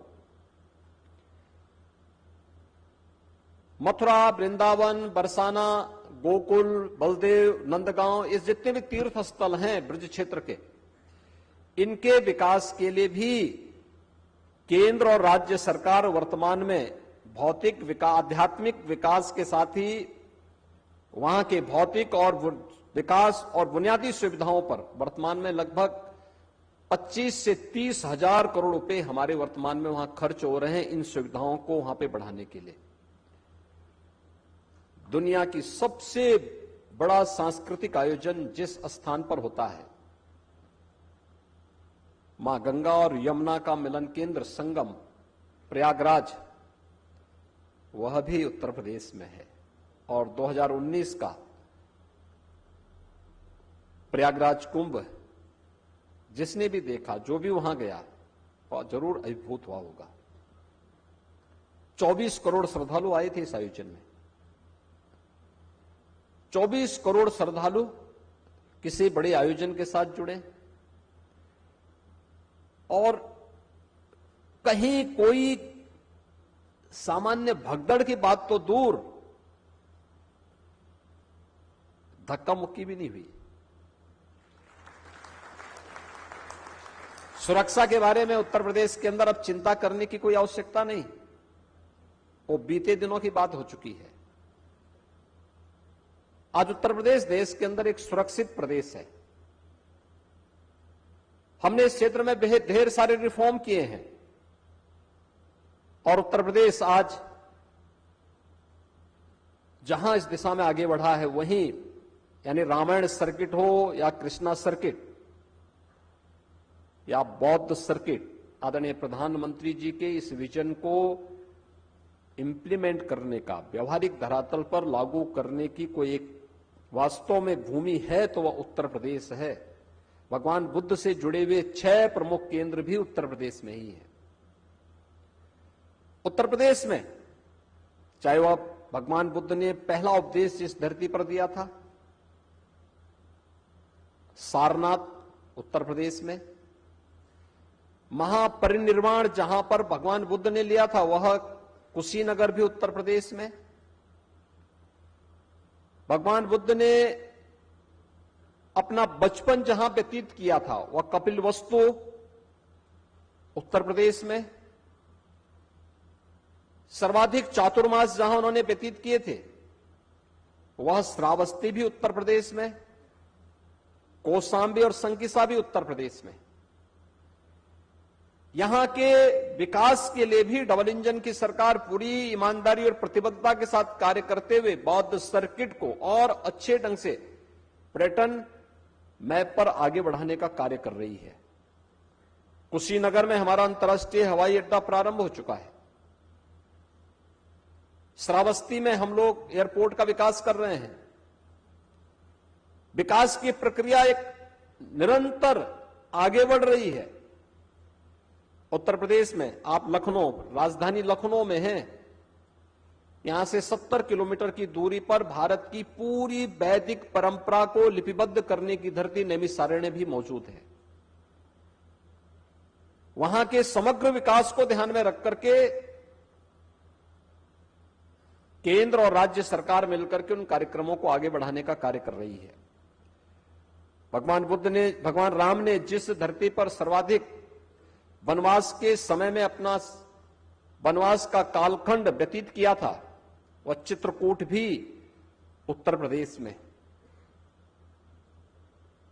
भागवत भूमि के रूप में जानी जाने वाली सुख तीर्थ भी उत्तर प्रदेश में, मां विंध्यवासिनी का धाम भी उत्तर प्रदेश में। अगर आप उत्तर प्रदेश के तराई के क्षेत्र में जाकर के देखेंगे तो वह आपको, या बिंदु क्षेत्र में या बुंदेलखंड में जाएंगे तो वहां पर आपको इको टूरिज्म और हेरिटेज टूरिज्म का भी एक अलग ही आनंद देखने को मिलेगा। कौन ऐसा विदेशी है जो आकर के भारत आए और आगरा ना आए? ये भी उत्तर प्रदेश में। तो टूरिज्म की जो अपार संभावनाएं उत्तर प्रदेश के अंदर है उसको ध्यान में रख करके हम सब मानते हैं कि सर्विस सेक्टर एक महत्वपूर्ण सेक्टर है जहां पर निवेश और रोजगार के माध्यम से ढेर सारे लोगों के जीवन में परिवर्तन लाया जा सकता है। और उस दिशा में राज्य सरकार ने केंद्र सरकार के साथ मिलकर के कार्य प्रारंभ किया है। इंफ्रास्ट्रक्चर डेवलपमेंट के जो कार्य चल रहे हैं, 6 एक्सप्रेसवे हमारे बनकर के तैयार हो चुके हैं, चालू स्थिति में है। 7 पे कार्य चल रहा है। इंटर स्टेट कनेक्टिविटी जो हमारे 54 स्थलों पर थी वह सभी 4 लेन के साथ जुड़ी हुई है।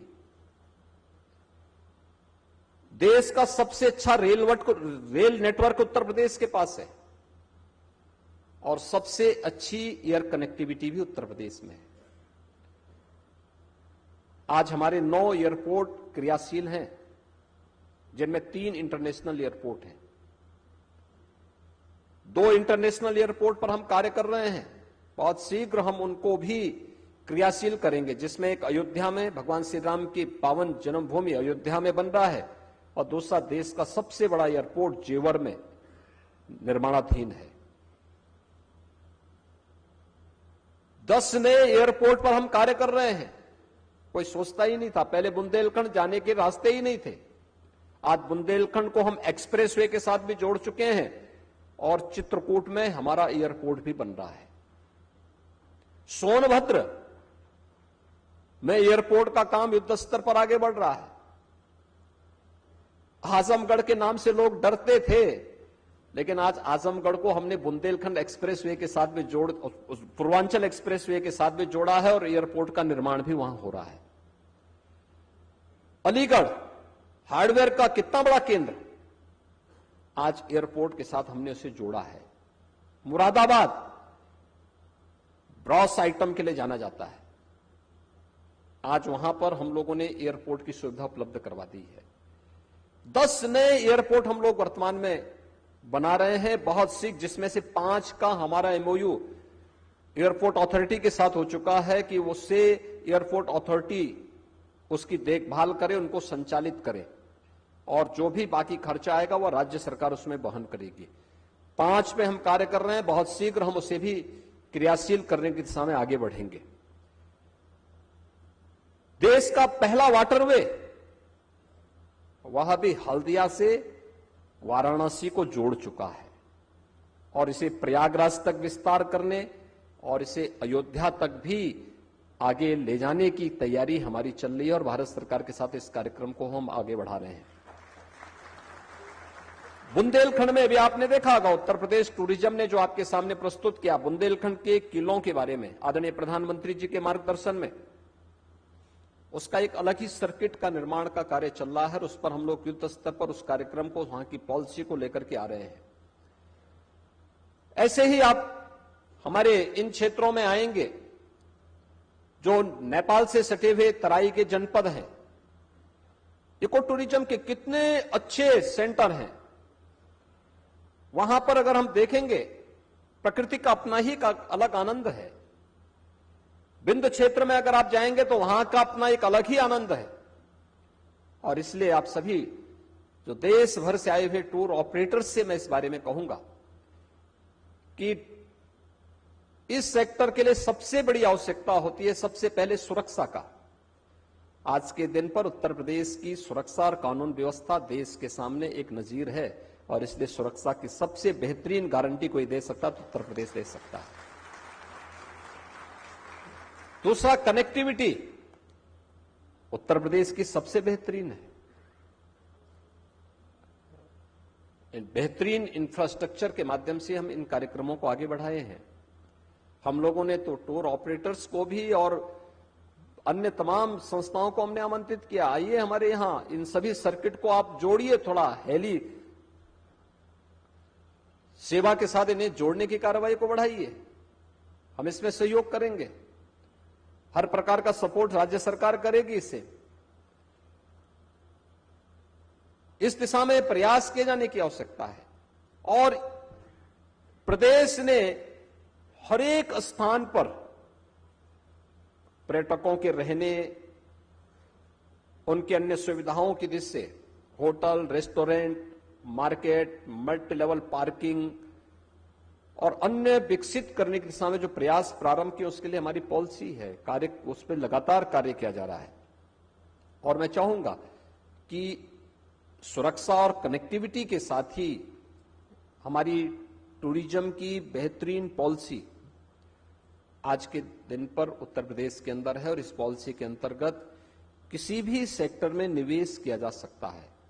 आज जिस संस्थान में हम कार्यक्रम आयोजित कर रहे हैं, यह हमारी पहली इन्वेस्टर समिट जो 2018 में हुई थी, वहां उस 2018 के एमओयू के आधार पर आपका यह कन्वेंशन सेंटर स्थापित हुआ है। यह अपने आप में एक मॉडल है। 2018 में हमारे साथ जो एमओयू हुआ, आज यहां पर 26 वर्ष के बाद आपको जब लखनऊ आने का अवसर प्राप्त होगा इस ऐतिहासिक नगरी में, तो इस कन्वेंशन सेंटर का आनंद भी आपने पहले लिया है। मैं स्वयं भी यहां पर पहली बार आया हूं आपके साथ, कम से कम आप ही के बहाने मुझे भी 18 के अपने एमओयू का एक व्यवहारिक धरातल पर उतरे हुए संस्थान को देखने का आनंद की अनुभूति और भी हमारे आनंद को दुगना कर देता है। और इसलिए आज के इस अवसर पर मैं आप सबको आमंत्रित करूंगा। उत्तर प्रदेश अपार संभावनाओं वाला प्रदेश है। उत्तर प्रदेश में निवेश की अनंत संभावनाएं हैं और अपने हर इन्वेस्टर पार्टनर को पूरी सुरक्षा की गारंटी भी उत्तर प्रदेश के अंदर है। पूरी प्रक्रिया बिना किसी मानवीय हस्तक्षेप के, कोई भी प्रक्रिया होगी बिना किसी मानवीय हस्तक्षेप के आगे बढ़ेगी। निवेश के लिए कोई आवेदन करेगा तो निवेश मित्र पोर्टल उसके लिए तैयार है। निवेश मित्र पोर्टल पे उसने आवेदन किया, अपने आप ही 350 से अधिक जो औपचारिकताएं विभिन्न कार्यालयों में होती हैं, जिसके लिए पहले कार्यालय में व्यक्ति को भटकना होता था, उसको कहीं जाने की आवश्यकता नहीं, अपने आप ही वह सारे कार्यक्रम अपने आप ही होते हुए दिखाई देंगे। ऑटो मोड पर सब कार्य होते हुए दिखाई देंगे। आपसे बीच बीच में कुछ क्वेरीज पूछी जा सकती है, उसका जितनी जल्दी जवाब देंगे उतनी जल्दी वो प्रक्रिया आगे बढ़ जाएगी। उसकी मॉनिटरिंग स्वयं मुख्यमंत्री कार्यालय करता है और मुख्यमंत्री कार्यालय उसको संपन्न करने के बाद फिर उसे व्यवहारिक धरातल पर लागू करने की कार्रवाई करता है। और जब एमओयू के तहत निवेश यहां पर हो जाता है तो निवेश की प्रक्रिया के बाद शासन से मिलने वाले इंसेंटिव को भी हम लोगों ने फिर ऑनलाइन करने की दिशा में आगे बढ़ा कार्य किया है और वह भी स्वयं निवेशक के खाते में स्वयं ही पैसा, इंसेंटिव का जो भी धनराशि जानी वो उसके खाते में स्वयं जाता हुआ दिखाई देगा। इसमें कहीं भी किसी भी प्रकार की मानवीय हस्तक्षेप की कोई गुंजाइश नहीं है और मेरा मानना है कि आप इस दिशा में बेहतरीन प्रयास कर सकते हैं। यहां पे हर एक सेक्टर में जो संभावनाएं हैं, लाखों लोगों को हम लोग रोजगार और नौकरी दे सकते हैं। लोगों को उत्तर प्रदेश की विरासत के बारे में, देश की वास्तविक विरासत के बारे में अवगत करा सकते हैं। देशी और विदेशी दोनों प्रकार के पर्यटकों को उत्तर प्रदेश के अंदर आमंत्रित करके न केवल उत्तर प्रदेश की बल्कि देश की जीडीपी को बढ़ाने में भी अपना योगदान दे सकते हैं। और इसके लिए मैं आप सभी टूर ऑपरेटर्स का उत्तर प्रदेश में स्वागत करता हूं और मुझे विश्वास है कि यूपी टूरिज्म के साथ मिलकर के आप इस दिशा में जो भी सार्थक प्रयास करेंगे, राज्य सरकार इसमें भरपूर सहयोग करेगी। आप सबने अपने इस कन्वेंशन के लिए उत्तर प्रदेश को चुना।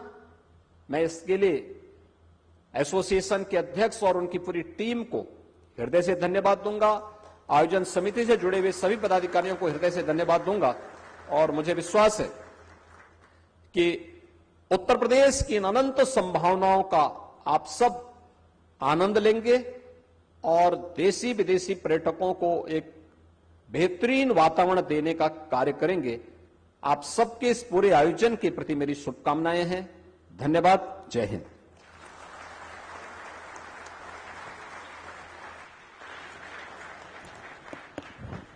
बहुत बहुत शुक्रिया जी। To propose the vote of thanks, may I now call upon the chairman, Iato Uttar Pradesh chapter and co-chairman of the convention, Mr. Pratik Hira. Ladies and gentlemen, I am extremely honored to propose the vote of thanks for the 37th Iato convention in Uttar Pradesh.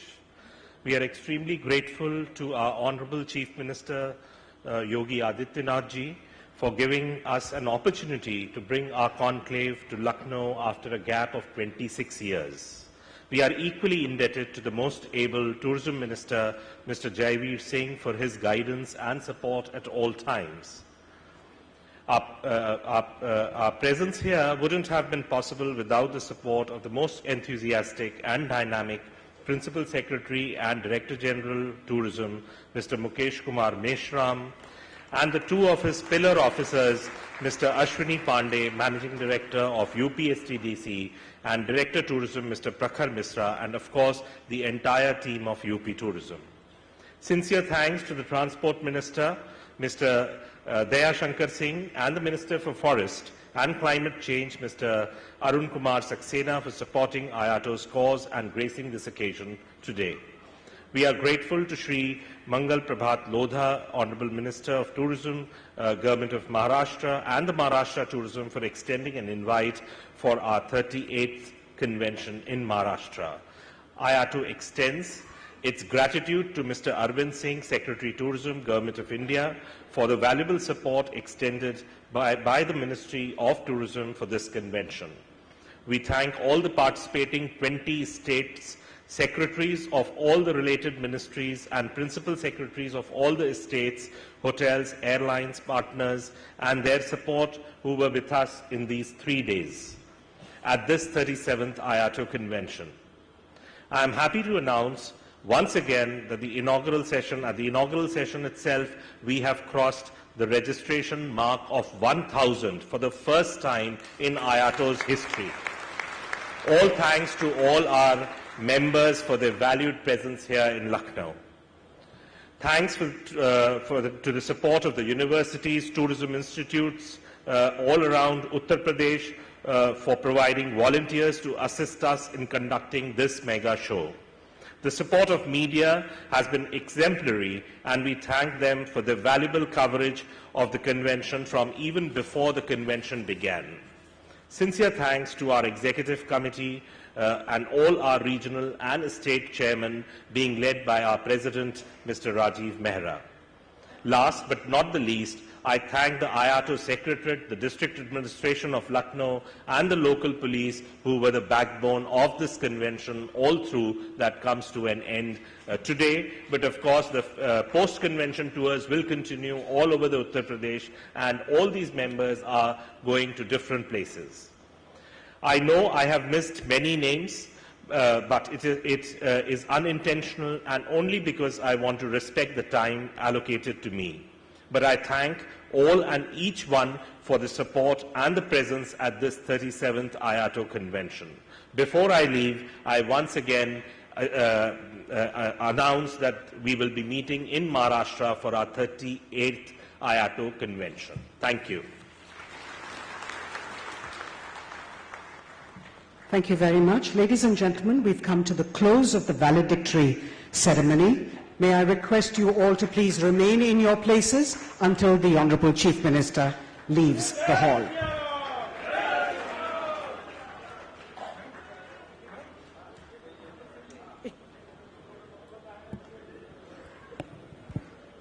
Ladies and gentlemen, please join us now for lunch, which has been organized for you. Please remain, please take all your belongings with you as you leave.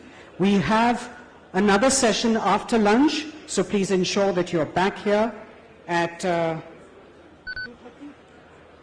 2:30, the next session.